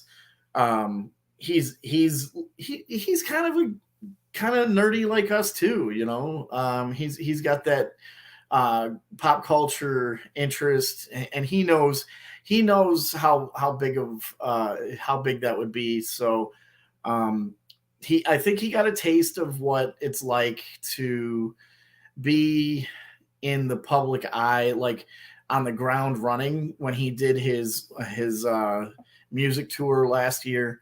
From what I understand, I was keeping an eye on that, and I think had I tried to get him when he was in Stroudsburg, Pennsylvania, I probably would have gotten him. But I've never in those cases, I feel like unless you go to the show and meet him after the show or wait for him by the bus after the show, I think that's one thing. But if you're just going there just to see him and crowd him and everything else, I really don't feel comfortable with that. So when he came back around to DC, I had heard that his security people were pretty much shutting it down because they just wanted them to be able to perform and not get worn out from all of the fans standing outside waiting for them at the buses and stuff like that. So I think he got his first little, you know, got his feet wet a little bit, but I really do think I could see him doing like a San Diego or New York type show where he's the headliner. Just because I think he has that. I think he has that connection with the fans where he would definitely show up and do it. So as far as Ben Affleck goes, I have a Mallrats poster, and it's pretty much down to him and two other people to sign it, and that's it. So I'd love to have him sign it. And then I have a Justice League Mondo poster I've been working on, so he would be 4 of the folks I need on that. So I got 4. I'm about halfway done on that one. So I like that one. And of course, Henry Cavill would be one of the other ones that I don't have on that one. So, so yeah, that's kind of my top 5 as far as autographs go. But I'll tell you what, like, it's always fun when you get to a point where you do finish a project, because I mean, right behind me is a Ghostface mask, and it took me 3 conventions. It's let's see if I can point it out from here. Nope. There it is. Right there in the middle there. So like, it took me 3 conventions to get that done, and about a year stretch. So I ended up getting some help. I got Jamie Kennedy, Matthew Lillard, and David Arquette on it to start. Then I went and got Skeet Ulrich and Rose McGowan on my own. And then there was probably about 6 months. And then finally Neve Campbell was announced, and I was able to get her one of the last Monster Manias. So it's always fun to finish those. I think that's where I'm getting to at this point, where I want to just kind of finish stuff and, you know, kind of be like, okay, well, all right, what do I have, and, you know, see where I'm at. So, but every now and then, like Monster Mania's got a couple of coming up in March, have a couple of people that I really want to meet, like Sam Raimi has been a big one for me. Otherwise, he would have been on my top 5, but I'm gonna get to see him. So Sam Raimi's on my list of people, and if he wasn't at Monster Mania, I would be making my way down to Awesome Con, because they just announced Charlie Cox, and they got how do you say her name? Alka? I think it's Alka or Alika, something like that. I apologize, but she was in Echo recently. She was awesome in Echo, man. I would love to see her and kind of It's a big fish. Yeah. So go figure. Awesome Con's making a big comeback for you guys down in the DC area. Yeah, I'm trying to convince Kearns over here to come to the dark side and meet Tom Welling and Michael Rose. Well, he's already met Welling, but he needs to meet Michael Rosenbaum before his life ends. And I said, dude, they're going to be in DC in a couple weeks. He says, dude, I'm sorry. I got to save it for XYZ. I'm like, dude, that's an excuse. Come on now. I smell an excuse. I think you should go. It's Rosie, man. It's Michael I'm planning a trip with my family to Europe, which I don't know if you're aware. Scotty doesn't know about that. Fly and stay in Europe, Ryan. So, but Scotty doesn't know. Yeah, Scotty doesn't know, Matt. I get it. I understand. Gotta save it for the Euro trip, bro. I understand that, but hey, I've met them. They're really really nice guys. Yeah, I get to see him next weekend. But what was it? I was getting some stuff signed at New York, and Tom. I had to go see Tom because I had some Smallville stuff. I had a Smallville magazine I wanted him to sign, and it had him and Kristen on it. Dude, that's awesome. And he says to me after he signs it, he goes, "Well, let's hope she shows up." And I'm like, "Oh man, please don't say that." He's a pretty low key guy, very very nonchalant, nice funny guy. And then Michael, he's kind of wild. I didn't realize how wild he was until I sat in on the panel they did at Steel City. He's been he's very animated. Yeah. Yes, he is. Yeah. He likes to go deep, man.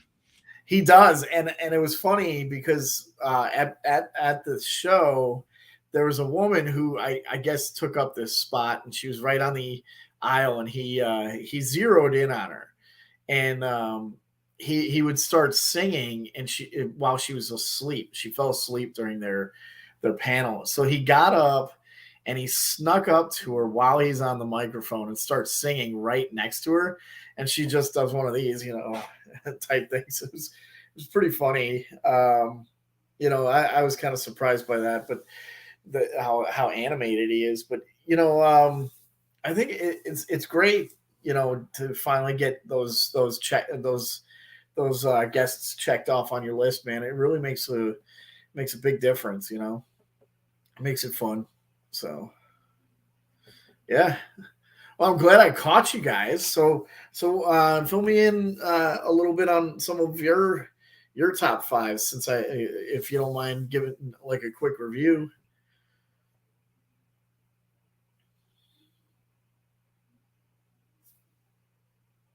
You guys, where are you guys at? No, we're still here. What are you talking about, Willis? Kearns is still here. He could have said something. But anyway, no, that's sorry. I didn't know you left this stream. I'm just kind of. No, I didn't go. I didn't go anywhere. I just put Jeff on the big. I just put Jeff on the big screen because he was talking about all these stories, and I thought, hey, we should let him be the center of attention, because Kearns been the center of attention this whole time. I thought you guys bailed on me to mess with me. No, we would never do that. But sorry about that. But anyway, the person who covers the panels for Steel City and some of the other conventions around the East Coast, Kyle Williamson and his crew, Phantom Spotlight, they tape the panels and they post them on their YouTube channel. So I saw the panel that you're referring to from Steel City I think it was Michael and Kristen. I think were there. Yeah, dude. He was like pointing at the woman in the crowd. He was like, "You, what are you doing?" Yeah, he's animated that one. So. Kearns, one of these days you got to sit down and talk to Rosie for sure. You got to sit down and talk to Rosenbaum, because I know it's on your bucket list, big time. Got to see it. One day. He does a lot of them, so it's he does a lot of shows, which is good. Yeah, he's everywhere. It's Charlie Cox all of a sudden is coming back to cons now that Daredevil Born Again has started filming on New York, wherever they're filming. Yeah. The first release photos have been released to the press. Have you seen those at all? Yeah. Yeah, you seen those, Kearns? You see no, the I Charlie haven't Cox actually. back? I haven't seen them. Yeah, well, they revealed that Charlie Cox and Eldon Hansen. Is it Eldon Hansen? Is that how you say his name? I think so. Who plays Foggy?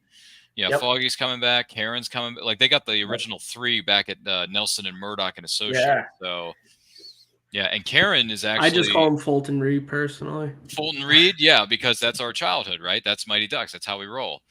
So sorry, Jeff. It's true.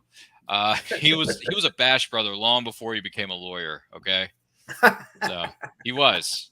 Kearns, you know this. You know Yeah, this. they need to get Aaron Laurer on that show. Probably not though, because Well, it was a big enough deal to get him on for his cameo in season 2 of Game Changers, but he doesn't act anymore because he has a much more important job in his life right now.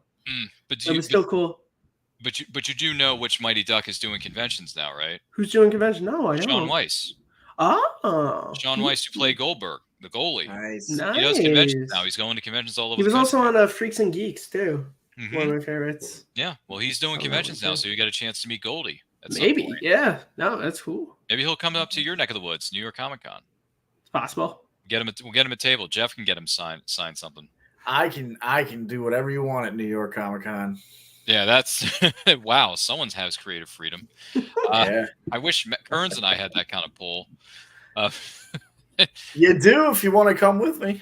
That's, Kearns, that's true. We could team up with Jeff over here and have the party of our lives. What do you say? You want to do it? I don't know. We'd have to talk. Your people, my people. Someone else's people. Yeah, right. You guys might not like me after New York Comic Con. I don't know. We'll see. We'll see. It's a lot of work. It's a lot of work. It is a lot of work, man. All right. I'm out. I heard that 4-letter word. Matt Kearns is like, forget this. I'm not going anywhere near New York Comic Con now. By the way, Brian Nussbaum says Sean Weiss was also in the hit film Heavyweights. Yeah, he was. He played, what was the character? Josh. He played Josh. It's true. I still use that GIF all the time. This pleases me. Nice. Several instances in my life. Kearns, I've seen the new nurse, and she's very attractive. Come on, say the line. Go on. This pleases me. There you go. Ben Stiller. I gotta be honest, man. That movie, Ben Stiller was just trying to just make those kids better, man. Like, I'm sorry. He was, man. I'm sorry. Parents sent them. It's his job is being paid to help these kids, but he's a bad guy. I mean, he's like a less evil version of Dodgeball. Well, look at, Jeff, you live in the state of Pennsylvania, do you not? I do. So the funny thing about you, Jeff, is that now, for those of you from Western Pennsylvania, probably know my father, Tony Perkis Sr., the lighting fixture king. All the lights you see around this camp have been donated by him. Ding! But I'm going to do old Dad one better. I'm not going to give you a light. I'm going to show you the light. Come on, Jeff. You want to say it. Come on. I'm just kidding. Well, my knowledge of Pennsylvania is it's kind of interesting because I grew up in outside of Chicago. Chicago with the Bears. Yep, that's right. Did you see the three Chicago Bears elected to the NFL Hall of Fame this weekend? I did not see that. I did not see that. Yeah. Congratulations to those individuals, whoever they are. Now, I would surprise if you didn't know who Steve Mongo McMichael was. Yes, I do know who he is because he was a wrestler with the Four Horsemen. That's right. So he got elected to the NFL Hall of Fame. Congratulations there, Mongo. He was on the 1985 Bears, the Super Bowl Shuffle crew with Walter Payton and Jim McMahon and I did not that know whole that. crew. Yep. So unfortunately, he is fighting ALS. He's in his. I think he's in his last stages, unfortunately. But pretty cool to get him in before the end. Yep. So I think he deserves it. I remember watching him play. He was a beast, dude. And then of course when he joined WCW and became a Horseman, come on. And then he was fighting. And then him and the other football player Goldberg were fighting each other when he debuted in the company. Yes. Yeah. So it was the Chicago Bears versus the Atlanta Falcons. That's right. So pretty cool to see that. Devin Hester got in, and Joyce Peppers got in. Joyce Peppers. That's a name I haven't heard in a long time. So he was a monster DN. He was but he only played for the Bears for a couple of seasons. His big years were with Carolina Panthers. Hey, that's where I live now. There you go. That's See, funny. Now you got a hometown boy. That's funny that you mentioned the Carolina Panthers over here, man. Yeah. That's funny, man. I know Kearns is enjoying this sports trivia. Kearns is like, what are you guys even talking about? I know. I'm sorry, not a guys, wrestling but yeah, person. it so was kind of. You're not a wrestling guy, Kearns? No, It's okay. It's okay. Kind It's not for of cool to everybody. see. Kind of cool to see, but then I was Congratulations to disappointed. Mongo, though. That's a Yeah, really good Mongo thing. deserves it. Mongo Yeah. deserves it. Way to go, So, big guy. Yeah. Yeah. I remember his. but Do you remember his match with Goldberg on Thunder? Have you seen that match? awesome. Yeah. Does a lot of football moves when he's trying to like tackle him and like he like dives into his leg or something because he's trying to like break his leg. You remember that? Yeah, the old Crazy. chop block. The old chop block. He was doing chop blocks. Yeah, he was doing leg locks too. So, and the funny thing is today I received the posters. What's this? I got some Super Trooper posters for oh my gosh Monster Mania in a couple weeks. Woo. So they're gonna be pretty cool. I went with the teasers because there's a lot of black space around the image. The characters, yeah. So instead of doing the character poster, which everybody knows, yeah. I went with the teaser where it's like it's the alien hook through the helmet. Oh, I see what you mean. Have you seen that movie Super Troopers, Kearns? Have you seen Super Troopers at all? Not in totality. I've seen bits and pieces of it, but no. Oh, come on. Who wants to live forever, man? Come on. Come on, Kearns. Ah. Hey, Kearns, it's all good, man. I've never even seen the movie all the way through. I've only seen you haven't even. Oh, come on. The only let me tell you a secret about this. So this movie, does it have a scene where someone looks at a driver and says, "Do you know how fast you were going?" I don't know, 63, 65. Like, I don't know if that's a scene from Super Troopers, but that's the only thing I remember. I don't know about you. Oh, you know what? But you know what, Ryan? I screwed up. I meant to say Starship Troopers. Oh, I thought you said okay. Never mind. I did. I goofed up. Do you like that movie, Kearns? Do you like Starship Troopers? I have seen Starship Troopers. Yes. Okay, so that's something you and I can talk about. Yeah. That's why I was saying, who wants to live forever? Come on, you monkeys! Who wants to live forever? Yeah, what do they say, Kearns? The only I've only seen it like twice. It's a good movie. It's a good one. It's just one of those. You watch as many sci-fi movies and stuff. There's just the ones that you don't really go back to. It's a good one. Like I like a lot of I like Casper Van Dien. I like Ironside. It's just someone that's never really pulled me a lot. Yeah, so Casper, Michael Ironside, and Dina Myers are all going to be there. They're all going to be at. You mean the main villain of Free Willy is going to be there? Great. Yes. I was reminding people about that because everyone's like, "Oh, Michael Ironside, Total Recall, Starship Trooper." I'm like, he's also the villain in Free Willy. Oh, he was in the original Free Willy? Yeah. He's I didn't know he was the bad guy. Who is doing all the bad stuff to Willie and tries to prevent them from I didn't even know he was in that. Holy crap! Yeah. I more prefer him in Top Gun, actually. Well, yeah. I mean, I'm a Jester. I love fan, Jeff. So and Iron Eagle can't go wrong.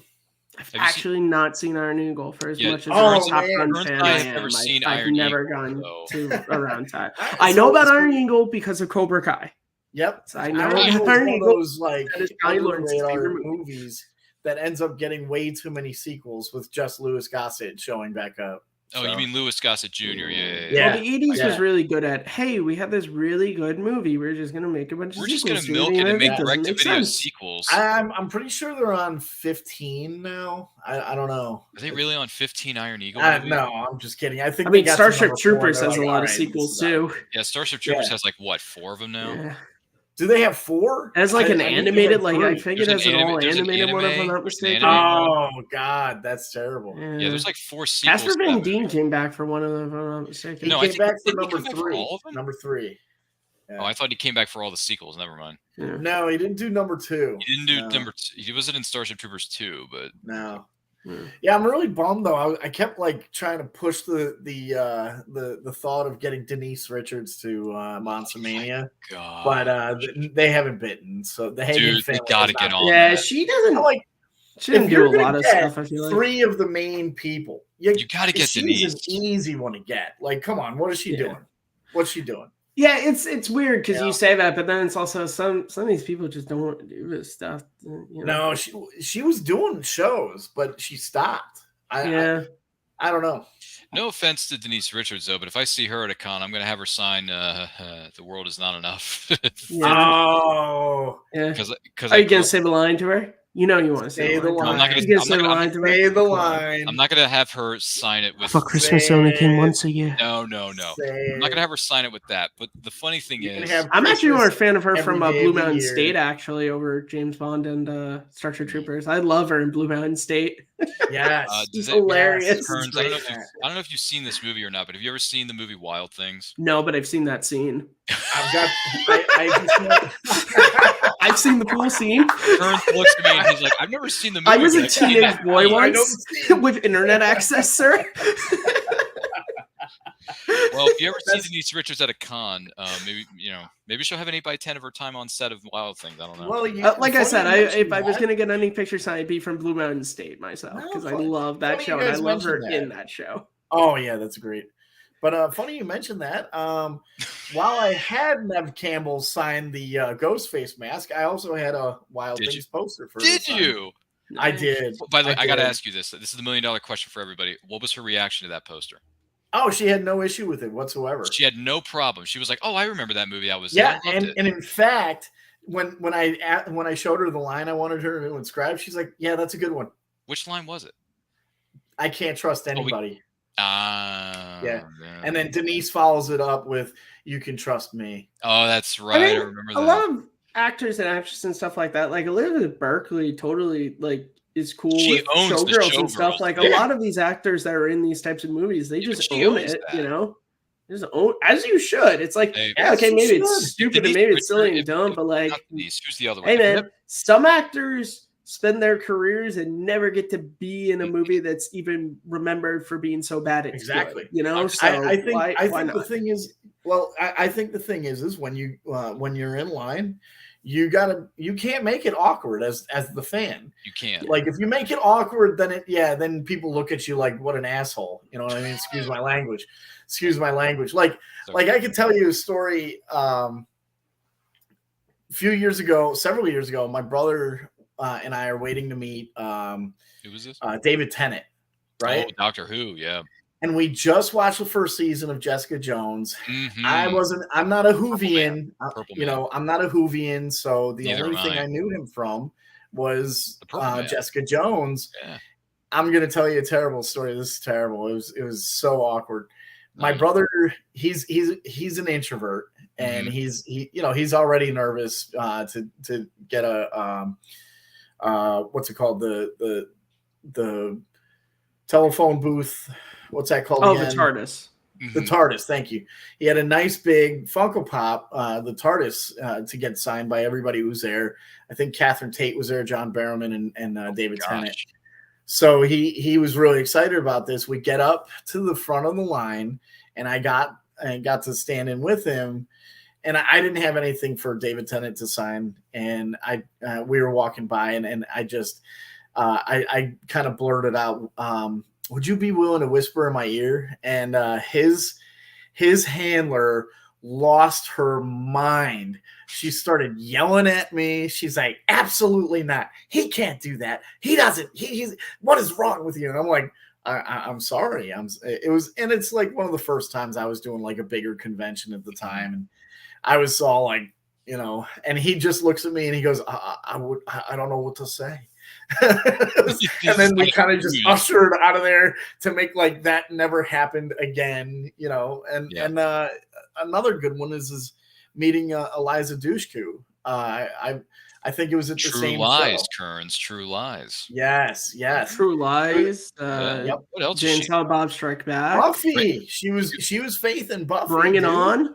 Bring It On. Bring It That was On. the best Oh, part yeah. of Bring It On for me when I was a preteen with my sister wanted me to Yeah. watch that movie with her. I was like, all right, I'm interested That now. was the best part of that movie for you. She came in and I was like, all right, I'm It was interested the in best this. part of the movie for you, Oh, come on. What about Jeez. New Guy, man? man. She stole the show in New Guy. Oh, the one with I haven't DJ watched that show. Qualls from DJ Road Trip. Qualls. Yeah, man. Yep. So I go great. up to her, and I had a Maxim magazine for her Oh to sign. God. And I wanted her to sign with the quote from Oh, no. when she was Faith. It was something like, doesn't staking make you feel like you just need to have a round of sex or something like that, right? Oh gosh. It was a blatant quote. Very blatant quote. Yeah. And so I get up to her, and What did she first I said, I had a crush on you since I was in high school. And she's like, oh, wow. Okay, cool. How long ago was that? And I was like, oh, that was a while ago. I'm a bit older. And she's like, really? Well, how old are you? And I'm like, at the time, I think I said I was like 37. And she goes, I'm 37 too. And I'm like, that's right. You're like, what were you, September? And she's like, yeah, July. I was like, I totally forgot about that. And she had just gotten married to Rick Fox. So I was like, oh, this is super embarrassing. And she's like, well, I would have written the quote if you came and saw me yesterday, but I'm rushing out for a plane today, so I can't do the quote. I was like, okay, that's cool.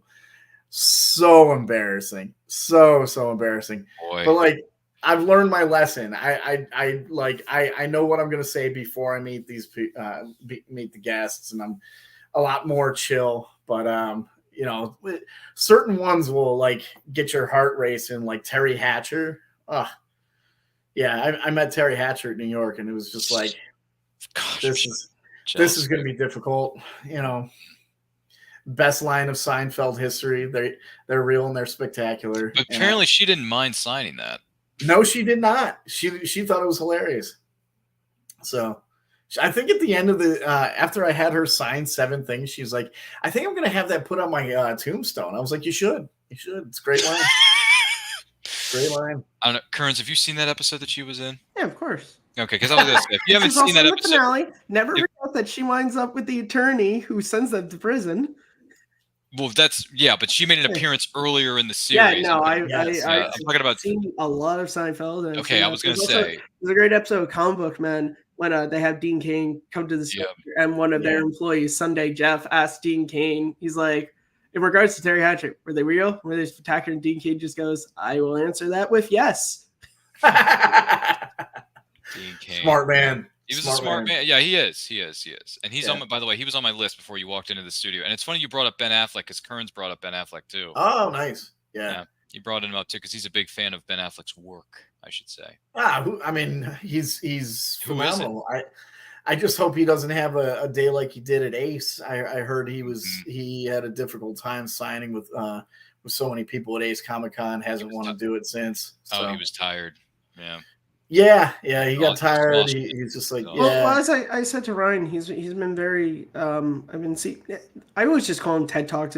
He did something with it. No, it was New York Times.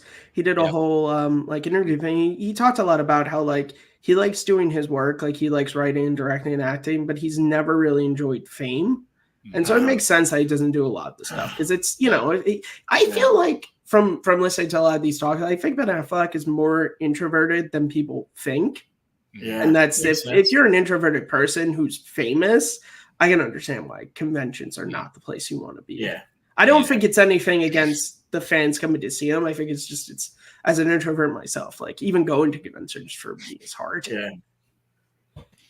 Yeah. So there's also that. So just be conscious of people who are maybe introverts, maybe not always comfortable. Yeah, and that is an important thing for anyone going to meet actors and all this stuff. It's just remember they might be famous and you might know them as Star Killer or this or that, but just remember they're people too, and they got stuff going on in their lives too. So just because there are stories some people say of they were such an asshole at this convention or something. It's like you don't know what's going on with them, what happened 5 seconds before they had to spend 7 hours of their day, not being able to pee, just it's hard, it's hard. Bad day. It happens all the time. It happens all the time. We've all had those experiences. Oh yeah. Jeff, and that's the thing. We've all had those experiences, but we don't have those experiences in front of 500 people. You know, it's kind of most of the times we get them in front of 3 people at most. Well, it's funny you mentioned that because people are chiming in the chat about this. And Philip Miller says, when I go to a convention, it was amazing how many people have tables and no one comes and talks to them. It's kind of sad when that happens. To certain people, certain actors, certain performers. By the way, Philip Miller says, Sir Roger Moore said a long time ago, I've been in many forgettable movies. Yeah, but when you're James Bond, you can be. Also, he was in The Quest, the only film Jean-Claude Van Damme has ever directed. So. The problem with that is that I got 15 minutes into that movie and I got bored to tears. So I it's fine. Off. I'm just saying, Roger Moore, sir. Nothing against Roger Moore, but that movie was just garbage. Well, it was a very just by the numbers tournament fighter. Well, you know what other movie he was in? He was in Spice World. Yes, he was. Do you remember that? He was in the Spice Girls movie. You remember that? He was. That's a true story, Jeff. He was A in that. lot of people are into I never Elton watched the John's in Spice World Spice movie. World. There's so many people in that film. I may lose my man card for He saying this. But I've actually narrates it, if I'm watched not the Spice mistaken. Girls He movie. narrates Spice World, if I'm not mistaken. I think he narrated it too. Yeah. He's a narrator. Yeah. I'm man enough to admit it. I saw it. I saw the Spice Girls No, movie. I've seen Yes, Spice they're World. beautiful All right. women. They're talented singers. Are they ever? Who was your favorite? Come on. Who's- I was a posh. Oh, Posh. gosh. Bitch myself. You like Posh? Yeah. Posh. Posh. Okay. Come So on. you and Jeff like Posh. Okay. Okay. For me, man, this is a tough one because all 5 of them like are so awesome. Oh, yeah, but of course. The blonde one was great too. You I mean always Baby liked Spice? Yeah, I was going to say her. Yeah, Baby Spice. Yeah, yeah. I think I was more of a Baby Spice fan. No, actually, I take that back. I like Ginger Spice. Ginger was Yeah. alright. She had a feisty attitude about it. I like that. Yep. So So you she say, was cool. And her outfits were always becoming, so I'll give her that. So what's her name? It's Ginger Spice. There you go. By the way, Philip Miller makes a suggestion to the panel. He says, Jeff should write a book about how to conduct yourself at a convention. So, Jeff, if you're considering this, you may want to write a book. Man, you know what's funny? My mom always tells me how I should write a book about the students I work with as a substitute teacher. So, Hey, you know, Good. but I you should write a book. boy, that would be an interesting one because it's yeah, that could be something. We could work on something like that. That'd be fun, you know. And then Kurtz and I can look at each other next time you're here, and we can be like, "Hey, we know a New York Times best-selling writer right here. It's awesome. It's Well, great." wouldn't that be something? Actually, I have a little announcement for you guys. What's up? I'm starting a new job on the 20th. Hey, Yeah, I'm pretty excited about it. It's basically it's a company that's contracted by the state of Pennsylvania to work with folks on welfare to get them back in the career world. hmm So I will be finally working in career development and using my teaching skills to teach online classes and help folks with. Thank you, and says help congratulations. them build resumes and interviewing skills and stuff like that. So Congratulations, I've man. been- That's awesome. yeah, I've been working on this for several years now, so I'm pretty excited. I first got introduced to career development in like 2016. hmm So yeah, so I'm looking forward to it. I think it's a big step. It's it's one more step in the right direction, and one big step really. But Kearns, I think what you were bringing up about being an introvert is really interesting, because my younger brother is very similar to you, and he tends to roll his eyes quite a bit at me because I'm an extrovert. I'm a full on extrovert. I'm a quintessential middle child who loves to be the center of attention, which is partially why I became a teacher. So that's a little joke, but yeah, he's similar. But when we get to meet some people, I think I've told this story before. One of the best interactions I've ever had was with Val Kilmer when my younger brother and I met him at Monster Mania. And I think sometimes the guests really can sense this about us and have a way to just really ease the tension quite a bit. And it really, really is an interesting thing. So I think sometimes for introverts, especially when you're really, really excited to meet somebody, you get that almost like you can't breathe feeling, right? And Val got my brother to calm way down by just being just an easygoing, funny, down-to-earth, approachable person. When you think about it, though, Val Kilmer, I mean, has a couple of huge iconic roles. He's been around since the 80s. For him to be so cool was just an awesome experience. Ever since then, I've become an even bigger fan of Val Kilmer's just because of that interaction. So I think sometimes guests are really keen on that, especially ones who've been doing it a little bit more often. I've heard that Ryan, you got to help me out. What's Ashley Eckstein is really, really good with her guests. Yeah, we actually mentioned Phenomenal her with her guests. earlier on in this episode, and Matt and I agree that her, Matt Lanter, and James Arnold Taylor are three of the kindest, most generous, thoughtful, and like giving people on the face of the earth. And they just happen to be celebrities, but I don't think of them as celebrity. I just think of them as wonderful human beings. Yeah. So yeah, actually, I met Matt Lantern at Rhode Island, and again, didn't have anything for him, but I wanted to tell him how much of a fan I was of Timeless. Oh yeah, that was such a criminally underrated TV series. Yeah, I really wanted to see it keep going, and he was like, "Man, that's really cool." And I said, "Hey, I have 2 degrees in history, and I really loved the way the show was going. I think you guys could have done so much more." And he's like, "Yeah, but that was kind of like what we were talking about with the Flash Run. That was another one where the network just didn't. I knew when we got it back for the second season, they moved it to 9:00 on Sundays. I knew that was it. I knew that was the nail in the coffin. That they did it just because so many people were making noise, and they thought, that was it. I mean, at least they gave us the movie to wrap it up. At least they didn't just go, all right, season 2, and that's it. At least they gave us the movie so we could get some wrap up. But that's one of my top 5 favorite shows of all time. I love Timeless. I met Matt Lantern long before Timeless was. I met him in 2010. So if I was to meet him again, I would talk about Timeless. Oh, so he really brightened up when I brought it up too, because everybody was there to see him for Star Wars, and stuff like that. But he really sat up a little bit more when I brought that up to him, and he's like, "Oh, thank you." Well, that's kind of I was telling Ryan a similar story about when I met Tom Lane. I talked about Cheaper by the Dozen. He kind of a similar thing to where I think he's so used to Smallville that when I was like, oh, Troy Baker, like I think for those actors, it's like which they don't mind that there's the stuff that you're really known, but I think they do enjoy when it's like, oh, hey, I loved you in this too. And it's like, you know that one. Cool. Yeah. I mean, I remember people when I met Matt Lantern were getting to sign Vampire Sucks posters, and he was pretty excited for that.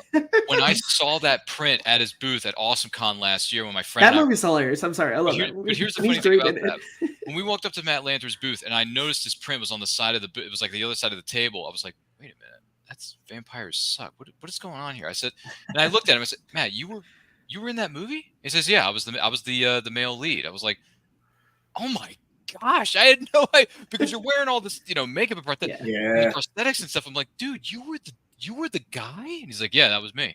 It's like, dude, I had no idea. I saw that movie in the theater. I remember seeing that in the theater because anybody who rips on Twilight, I was like, yeah, I'm a fan of this. I could get with it. And he was like, dude, we had so much fun filming that. You have no idea. I was like, really? Nice. He's like, yeah. So he like talked my ear off a bit about how he liked making Vampires Suck. And I was just like, I had no idea that was you. That's awesome. So he was blown away by that. I was like, "Oh my god, I didn't know you were in that." Yeah, I mean, I remember the girl who was in that movie because she was hot, but like I didn't know it was you. But yeah, Matt Lanter, he's a kind and gentle soul. So if you ever get a chance to see Matt at a show, that's why I would love to meet Abigail Spencer, because I love her from Timeless. Oh my god, Abigail Spencer! By the way, Abigail Spencer was in Suits. She was, She was Harvey's on again. Well, she wasn't her. That's right. She wasn't his girlfriend. He was his blank buddy, friend with certain benefits, if you know what I mean. Well, she was his fixer too. Mm-hmm. He would call her to fix stuff, and then they brought her into the firm. I remember that. Yeah. Yeah. Man, she was on Suits. When I saw her on Suits with Harvey, I was like, oh my gosh, this is the girl from Suits, and now she's on Timeless. You're moving up in the world, Abby. Good on you. Yeah. Timeless is great. I love that show. It was a good show. I got to go back and rewatch that. I haven't seen that in a long time, man. It's a really good one. Yeah. I've been meaning to do a video series about it on my channel. Well, then you should. If you do a TV version of Second Look, I think Timeless should be one of your first episodes. It should be. Well, I mean, I covered Smallville on Second Look. Second Look is not exclusive about movies. I did one episode about Smallville, which is great, but you should do it about other TV shows. Probably should. I should do it about Timeless, probably. Well, Timeless would be a good one. Well, I had originally planned, which I might not do because it's been going to get. Originally, I planned this was like after talking with my buddy Paul, who does something similar for the show V. I originally planned to do an episode review of Timeless, but then I was like, that's a lot because it's not just watching the show. You have to basically watch the show episode by episode, pause, write a script, do a whole video. Mm-hmm. So I'm thinking it might be easier to just do like video for season 1, video for season 2, and a video for the movie. Yeah. Gonna do that. By the way, Philip Miller chimes in. He says, "I did a cameo with Annalise Vanderpool, who was in the movie Vampires Suck at that point." She's great in that. I will cut you. She's also from That's So Raven. That's also where I know her from as well. Which character was she in Vampires? She played Becca's friend. Oh, okay. Yeah. Okay. Yeah. She's the one who she has the Dear John letter, and it's the picture of Channing Tatum.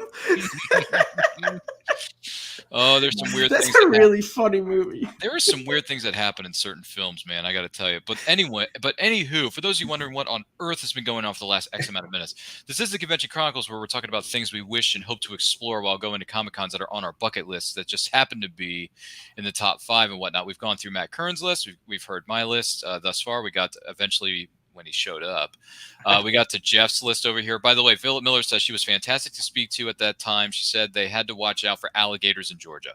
Yikes. Nice. Wow. Nice. Watch out for alligators in Georgia. You know, they had alligators in Wild Things.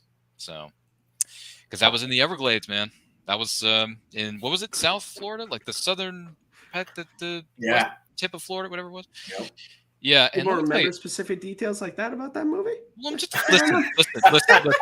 Let me give everyone a full disclosure here for a second. I mean, I remember points about that movie, but not the points you're talking about. Well, I'm sorry, but I actually made the mistake of going on a free streaming service. You may have heard of it. It's called Tubi, and Wild Things 1, 2, 3, and 4 just happened to be available to stream. There's a fourth one? You didn't know there was a fourth one? No. Okay, There's more than one? Well, first of all, here's the. Well, I knew there was a 2 and maybe a 3, but not a 4th. Here's the franchise that everyone forgot. First, there was Wild Things, right? Because everyone knows about Nev Campbell, Denise Richards, and who was that? Matt Dillon, Kevin Bacon, X amount of actors, so and so. I genuinely did not know there was more than Denise Richards and Nev Campbell. Like, I'd be honest with you. Well, your homeboy, your homeboy, 6 Degrees of Kevin Bacon's in the flipping movie, so you may want to look that up. I might have to now that Kevin Bacon's He was in the movie. Bacon's in it, dude. Here's what happens with this franchise. So they go direct to video for the other sequel. So Wild Things 2, and then there was Wild Things Diamonds in the Rough, which was the third installment of the franchise, and then a fourth one came out. But this is gonna, by the way, I don't mean this. This is just like the movie. From Dusk Till Dawn. You find out how many. Yeah, done with that's that. that's what I was thinking. Yeah, Jeff, the name of the fourth movie within the Wild Things franchise is called Wild Things Foursome. Yeah, I'm not kidding. I don't know if that's better or worse than it's worse. Expendables. It's worse. But that's what it's called. Yeah. Title. I didn't watch that movie. You know what the other thing? Doing that to you. Hey, Kearns, do you remember the show we were talking about earlier called Smallville? Yes. John Schneider plays the cop who's investigating the crime in Wild Things Foursome. Is he now? So things didn't work out after Smallville, I'm assuming. He's the cop, by the way. No, or was that before Smallville? No, he was in the fourth one. No, this movie came out during his run. No. It came out. I'm gonna have to Google this for a second. Hold on. I was gonna say it's either in between Dukes of Hazzard or it's after Smallville. There's no way he was doing a direct-to-video sequel of Wild Things while he was on the WB. It came out after. With all due respect, it came out in 2010, so it was after his tenure on Smallville. Oh, yeah. It was after his tenure, okay. So let's not go there. But anyway, in case anyone's wondering what Wild Things is, we're not going to discuss it, but you can Google it later. So it's a crime movie. It's a crime thriller that has a lot of twists and turns. It's a thriller and a crime thriller. I'm learning so much more about this movie on this stream. I got to be honest. It's a suspenseful crime movie. It's a crime drama, isn't it? Something. Yeah, the whole movie is based on. I don't know what it is. Faking deaths and trying to cheating people out of their money. Yes. Hey, Matt, let me tell you something. It involves a giant duffel bag full of money. I genuinely did not know more than that one scene, so I'm learning so much tonight. Philip Miller says John Schneider, was he featured on the hit series Dukes of Hazzard? Yes, he was. He was Luke.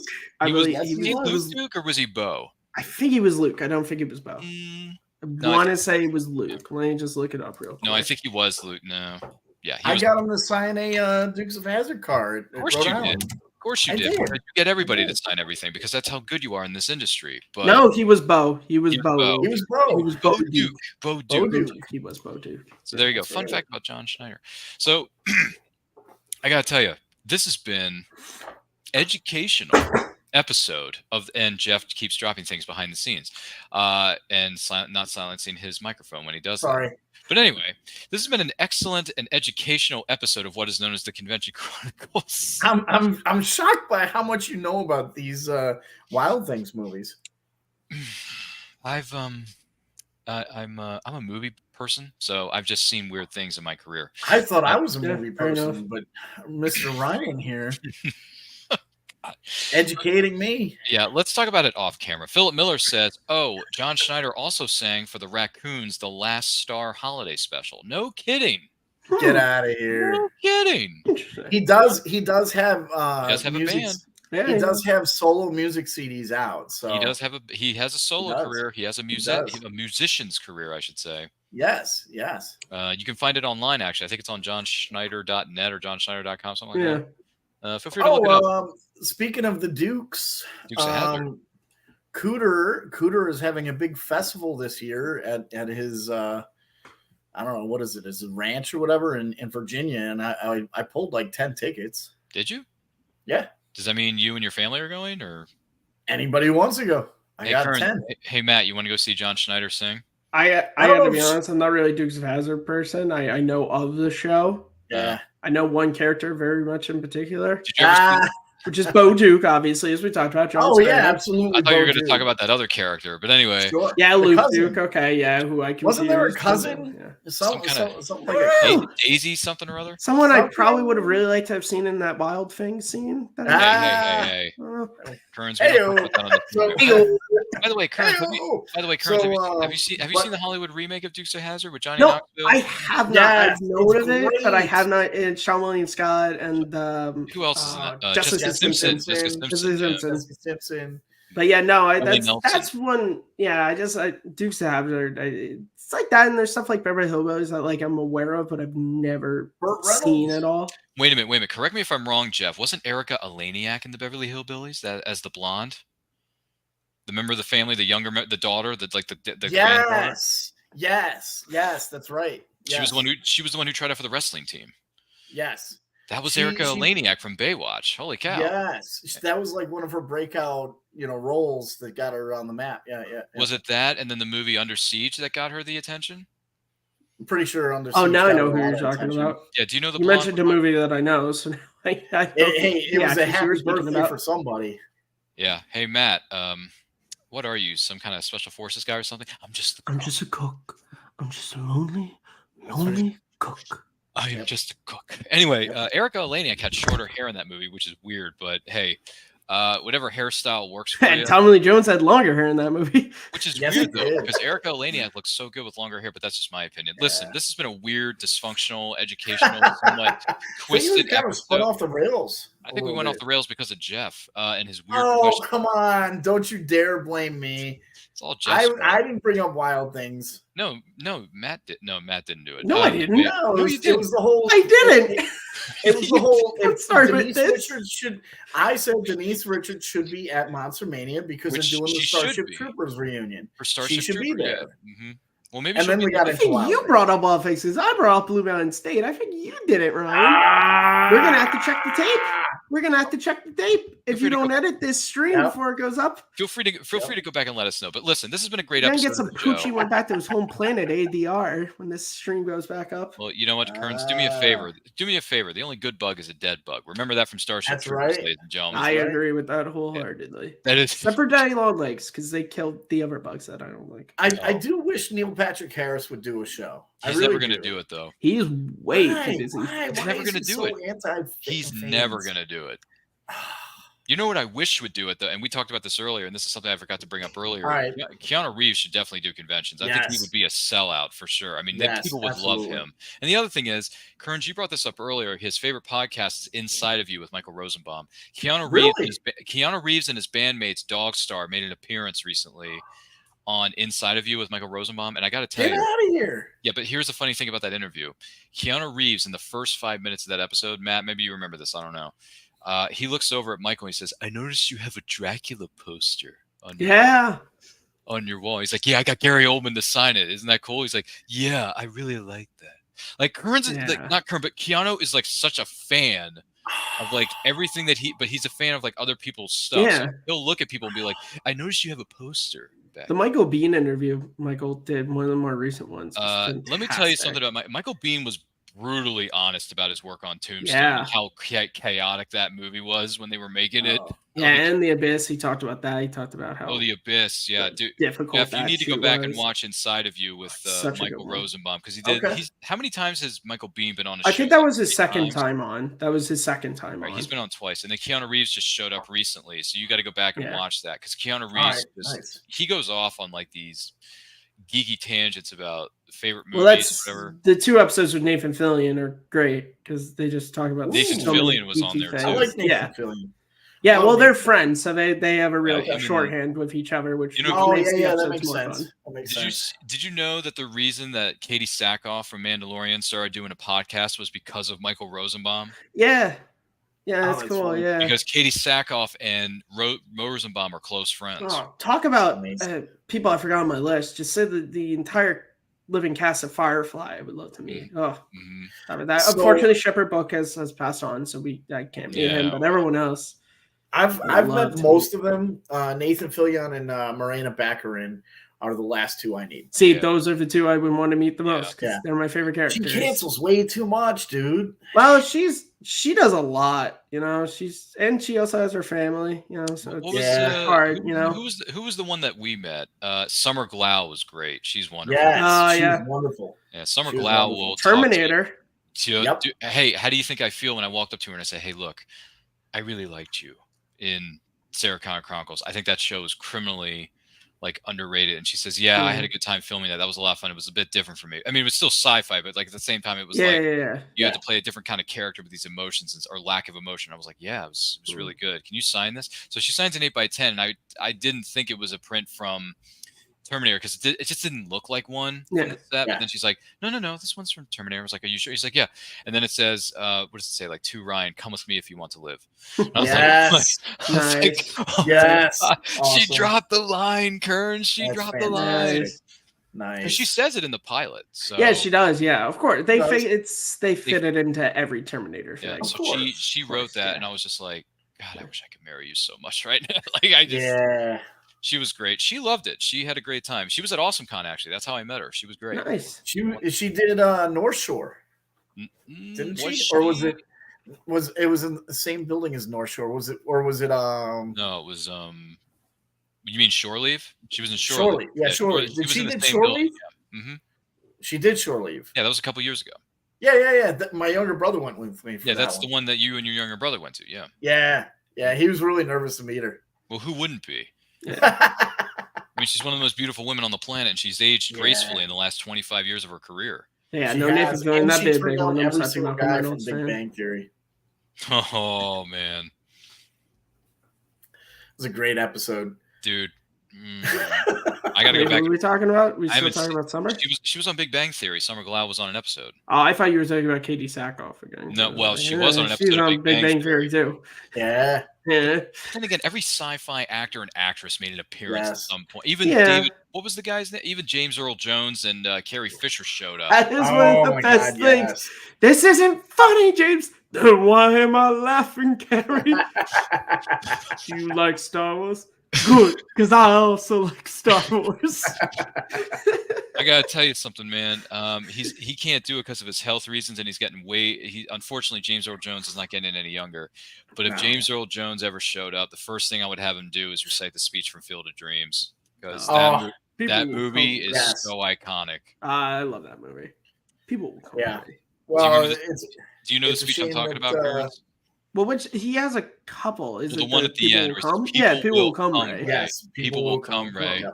Yeah, it was awesome. Yeah. Dude, when you watch that speech, you're gonna start to tear up, man. I love it. I'm super bummed to see Mr. Ray Liotta passed. Yeah, Ray Liotta. I would love to have met Ray. Yeah. Would you have had him sign a Goodfellas poster?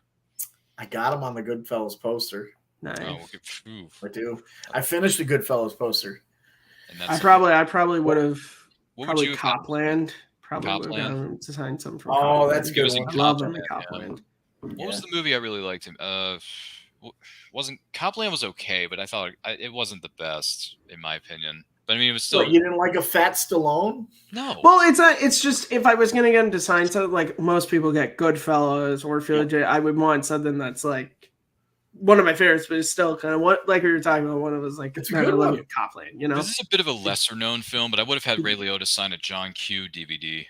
Ooh, Because he was John the Q main, did. he was like the secondary, he Yes. was like the commissioner or whatever it was, and then what was it? Robert Duvall was like working below him, Yeah. and he was the negotiating the hostage thing. So I would have gotten Liotta to sign that because I'm like, dude, John Q is a freaking awesome movie. Ty Yeah. Cobb wanted to play with us, but we all couldn't stand him when he was alive, Told him so to we told him to stick stick it, it. Hey, you Grant, Rookies. you here to play ball, aren't you? He winked at me. Go Don't do that, kid. Don't go ahead and warm up. Oh, this has been too much fun. And we're going off the rails good because movie. we just tend to do that sometimes. Good But call. listen, this has been a great episode of the Convention Chronicles. We hope you have enjoyed this. And if you have any thoughts or feelings or comments, concerns about our mental health because of the weird movies we've been watching on streaming services recently, let us know in the comments. Let us know in the chat. Don't forget to like and share this with everyone you know. And if you like what you've seen here and you want to see more, just let us know. We'd be more than happy to do more episodes of these. But listen, gentlemen, this has been a lot of fun. Even though you showed up late to the party, we're happy that you made it. I'm sorry, guys. In the nick of time, but you had you had prior commitments. We understand.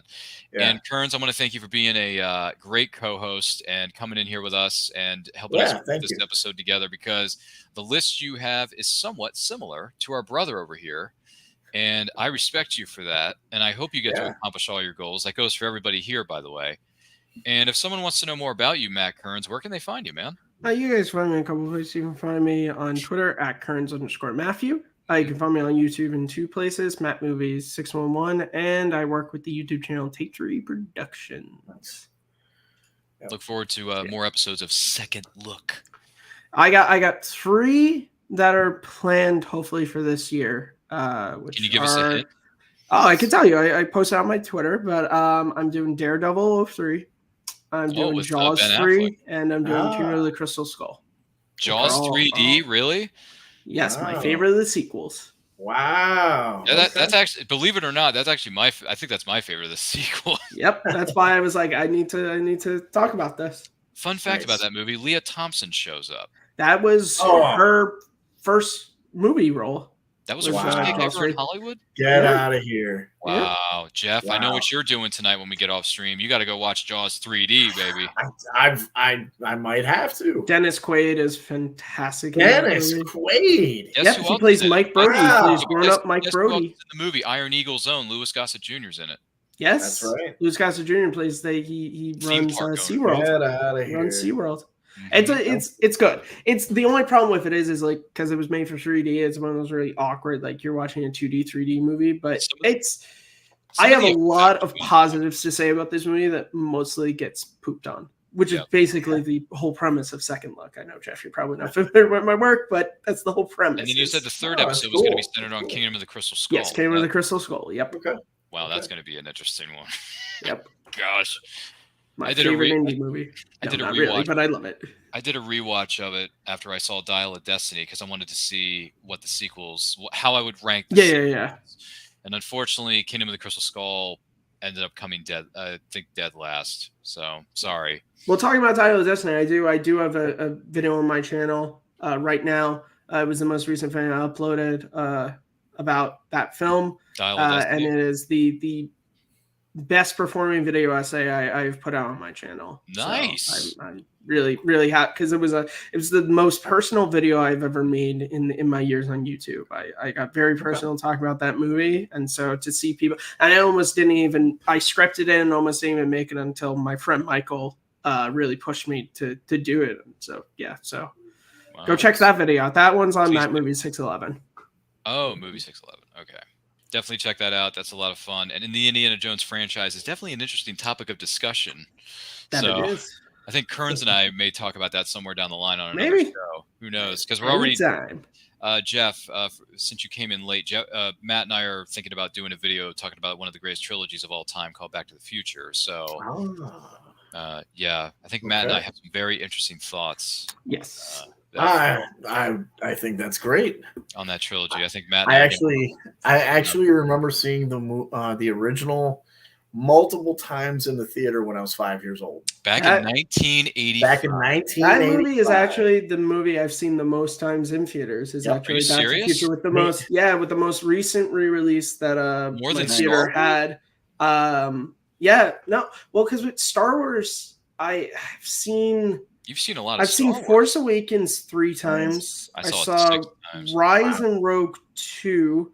Rogue So One. Phantom Menace, I've only I think Force is the one, but I've seen, if I'm not mistaken, I've seen Back to the Future 5 times in theaters over the course of my life. Wow. So it's the movie I've seen the most in theaters. Dude, that's awesome.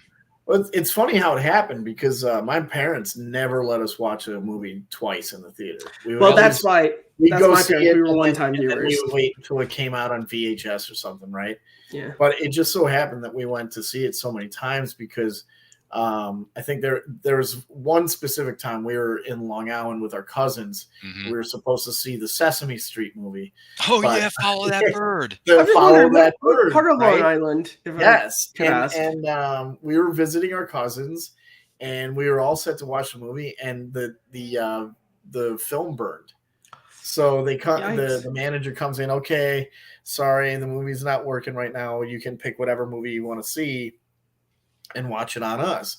And my brother and I looked around, and we're like, "Back to the Future, Back to the Future." So we ended up back. Yeah, we're If I can back just to ask, what part of Long Island did your family from? Patchogue. Smithtown. Right over Yeah, there. Look my at that, mom's man. twin.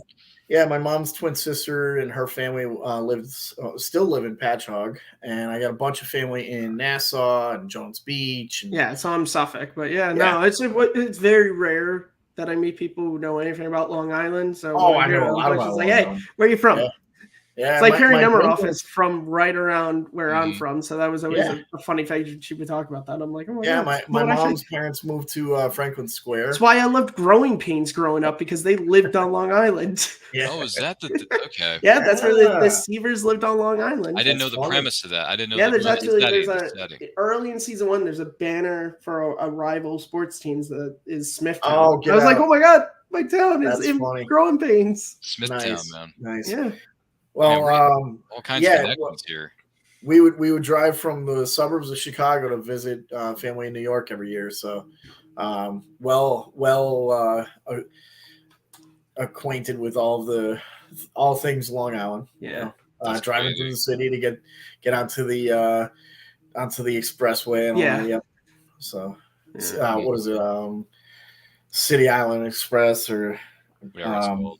Yeah, all those whatever it's things. called. Yeah. Wow, I don't back- drive on those things. It's in the back. of the Southern Parkway. Is it the Southern Parkway? Yeah, probably. I Yeah. mean, it depends. There's a couple ways you can get from the city out to here. There's a couple. Yeah. It depends So, on. we would depends go on through what it's- Queens. Yeah. We would go Yeah. through Queens to get there. Yeah. So, So, where are you from? Brooklyn. Where are you from? Queens. And then Captain America, Yeah. Captain America and Spider-Man are from the same, like, Well, similar- no, it's he. I think he says Queens, and then Kevin Mary's like Brooklyn. yeah. Because then that's later on in the Civil War, post credit scene. It's like, Civil who War. beat you up? Some kid from Brooklyn. Yeah. Kid from Brooklyn did it. I don't know what his face was. Not me. Uh, I'm just a kid from Brooklyn. which is in Captain America: The First Avenger. Which Yes. what year was? That was 2011. 2011. That was 2011. Yeah. I have a Haley Atwell autograph. So you're Chris Oh. Evans.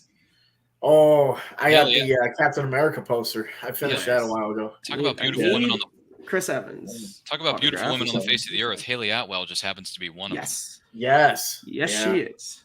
Yeah. And she has no shame about meeting her fans and talking about Agent Carter. So, hey, well done, Haley. We love you. One of With my that being favorite said- MCU characters. oh, okay. Captain Carter. Captain Carter. Captain Yeah. Carter. Anyone see the What If show? She was pretty good on that too. Yeah.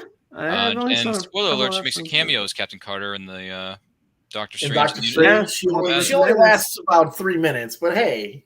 Yeah, Yeah, she it is doesn't last very unfortunate that long. they give her a line. She could do this all day, and then like 5 seconds later, that's proven Five that seconds And later, then she she got did. cut in wrong. half by- Apparently she got not. cut in half by the shield. Yeah, that was kind of gross. I'm like, dude, does Wanda really have to kill everybody? Like, why does she have to Yeah. do that? It's so dumb. I was Wrecked more everybody. upset about Mr. Fantastic. They going should have out. just called that movie Wanda Wrecks Everything. And Yeah, Yeah. because doesn't Wanda like kill everybody in that whole Yeah, movie? and as a Mr. Everyone. Fantastic person and a John Krasinski champion, Yeah. it was cool to see. And I was like, He got He turned gets why'd you into have to do him dirty spaghetti. like that? Yeah, Yeah, he gets killed like Why'd 2 you have to do seconds him so later. dirty like that, guys? Yeah, he got turned into spaghetti. Yeah. And then Captain Carter gets the shaft. Anyway, Yep. for those of you She gets the wondering, shield. shield, whatever, Yeah, she got shaft, the shield, shield. it's all the same. She For did. those of you watching, this has been a great episode of the Convention Chronicles as we're attempting to exit the stage. Kearns, thank you for being here. It's been a blast. And congratulations on your upcoming projects. And we look forward to seeing those videos. And I know Jeff is going to be watching Jaws 3D when we get off stage. I gotta check this out. Oh, now. You haven't seen it before? Because he No. needs to see the eternal beauty that is Leah freaking Thompson in her first major role in a Hollywood I film. mean, I thought I saw it in Howard the Duck, but I guess No. There's so even much. further back. There's Matt- also all the right moves. The only thing Matt likes about Howard the Duck is that scene. I've actually whoa, the whoa. only stuff I've seen of Howard the Duck is the Nostalgia Critic review. I've never you done haven't- it. For all my love for George Lucas. Hold on a I've second. watched it. You know, you haven't Marvel- seen the scene. Let's in Howard the Duck? just say Stan and Marvel tried to do some Something pretty early stupid. movies, and Something and very- it was an attempt, And it was an stupid. attempt. Oh, And it was terrible, and it was garbage, and Aw. it landed up being one of An the worst attempt is a movies ever word. made. Sure. Poor Howie. Poor Yeah. Howie. Sorry, Howie. But He's in anyway, the Guardians movies. He's okay. yeah, he got redeemed in Guardians 1, 2, and He 3, did. 4, whatever. Yes. Seth Green, I think, was the voiceover. Yes, he Yes. is. Um, Yes, he is. which is also the character of Scott Evil from the Austin Powers franchise. So congratulations, Seth Green. You've done well for yourself. That's right. Jeff, if someone wants to know more about you and your strange, weird, bizarro signing celebrity habits, and as well as your new venture that you are about to start here in the next couple of weeks, where can they follow you on social media, Jeff? I'm really easy to find on Facebook. So Jeff Lucarelli, that's my personal page. My business page is Iconic Autographs and Inscriptions. That's where I post all my my results of either my autographs or helping other people with consignment autographs. I am taking some. I'm open to helping people out with anybody at Monster Mania in a few weeks. So I started posting about that. One thing about the top 10, it's a great thing to have, and it's a nice wish list. But I've learned over the years not to get too wrapped up with who you don't have on a cast piece and stuff like that. Just get the people who you can, because you're going to drive yourself crazy trying to get the other people to sign and, get all the names that you can. Sometimes it's like jumping down the rabbit hole, and it gets to be too much, and it can be stressful, and it takes the fun out of it. So just have fun autographing, have fun meeting these people and telling them how much you love their work. So good pieces of advice. Yeah. So and then you can find me at Icon722 on Instagram, and I believe my Instagram page is connected to the Facebook page. So yeah, I'm pretty easy to find. And X, well, formerly Twitter. Icon722 as well. But great, we call it Twitter. We don't call it the other thing. Do we? I don't know. The Elon Musk version. Yeah, we don't talk about that. We just talk about Twitter. Twitter 0.20 and 2.0. As being a resource for Matt to tweet about his upcoming videos or his favorite movies, or if you get paid $500K and you have to quote 80 to 90% of a movie, you get something to that too. There you go. Congratulations. Maybe I'll get $500K next week. Jeff, thank you for being here. It's good to see you. Congratulations on all your business ventures and everything. We hope to see you again soon. And also, good luck with your bucket list over there, because if Keanu Reeves shows up, I'm going to be so jealous of you. So that would be awesome. We'll see what happens. Awesome, make sure you watch the episodes of Inside of You with Michael. I got to start watching that. Yeah, you might want to make a note of that after you watch Jaws 3D and the Academy Award-winning performance of Leah Thompson. I had no idea I was getting homework today. Yeah, you're getting homework today, man. I'm not even supposed to be here today, but anyway, you're going to have to do it anyway. I've met the cast of Clerks. There's some nice gentlemen over there, Brian O'Halloran and the other actor, Jeff Anderson, I think his name is. Nice people if you ever get a chance to see them. And by the way, Clerks is a funny movie if you've never seen it. I don't know if anyone's familiar with Clerks or Kevin Smith. I don't know if anyone's familiar with that, but it's a funny movie. There's a Star Wars mention in that movie that I think Matt Kearns is a big fan of. concerning architecture of a Death Star and how people on it were innocent victims of circumstance. So yeah, Kearns, let me know about it in the green room. My name is Ryan of Anti-Quote Channel. I don't even know what's going on. My name is Ryan of Anti-Quote Channel. Follow me on Twitter and Instagram if you so choose at RyanRPM5. Check us out on all forms of social media. The links to where you can follow Jeff and Matt Kearns are going to be located in the description of this video. So check out those links. Follow these kind gentlemen, even though they have very strange viewing of movie habits. But follow them anyway. Check us out. We got a lot of great things coming your way. We're going to be celebrating the 25th anniversary of The Matrix tomorrow, starring Keanu Reeves and Lawrence Fishburne. Sunday, 3:30 p.m. Eastern Standard Time. A lot of other great stuff is coming your way. We mentioned some of the movie watch-alongs we're going to be doing later in the year, so stay tuned for that. Also, if you like merch, guess what? We got plenty of merch for you. We got shirts, we got hoodies, we got stickers, we got coffee mugs. We got other great forms of merchandise that you can find in the description of this video. Also, you can support the show with our Buy Me a Coffee link, or in our case, we like pizza. Does Matt Kearns like pizza? I think he does. I think Jeff likes pizza, especially if it's deep dish from the windy city of Chicago with them Bears, up in there in Wrigley Field and the Cubs and all that, them Bears. So you can support the show. And listen, we are this close. We are so close to hitting 1,000 subscribers. And once we do, we're going through a great big live stream celebration. It's going to include returning favorites such as Jeff sharing about how he's met some of the most beautiful and intelligent women on the face of the earth, and I haven't. We're also going to hear from Matt Kearns and how many Star Wars alumni he has met and how many more he's going to meet down the line. And he's going to rub it in my face. And I don't care because he's my brother and he's one of my best friends. So he's more than welcome to come back and share that with us too. And if he wants to start quoting A New Hope or Return of the Jedi, hey, feel free. But once we hit 1,000, we're going through a great big live stream. We're going to have special giveaways brought to you by our good friends, The Art of John Pinto. We're going to have some stuff from LoneWolfComics.com. So be sure to check that out. Thank you so much for watching this chaotic episode of the Convention Chronicles. We hope you have enjoyed this. And once again, like, comment, share, subscribe, ring the bell to be notified when our new videos go up or they go live. And remember, life is better when going to Comic-Cons and supporting indie creators and meeting some of your favorite celebrities and stars. Take a look at this. Famous Faces and Funnies in Melbourne, Florida is leading the way in pop culture fun. From comic books and graphic novels to Funko Pops and collector's items, Famous Faces and Funnies has it all. Rick Shea and the professional team at Famous Faces and Funnies are friendly and knowledgeable. Whether you're looking for toys, props, collector treasures, or a new comic book, Famous Faces and Funnies is your one-stop shop. To find Famous Faces and Funnies on Facebook and Twitter, just type at FFF Comics.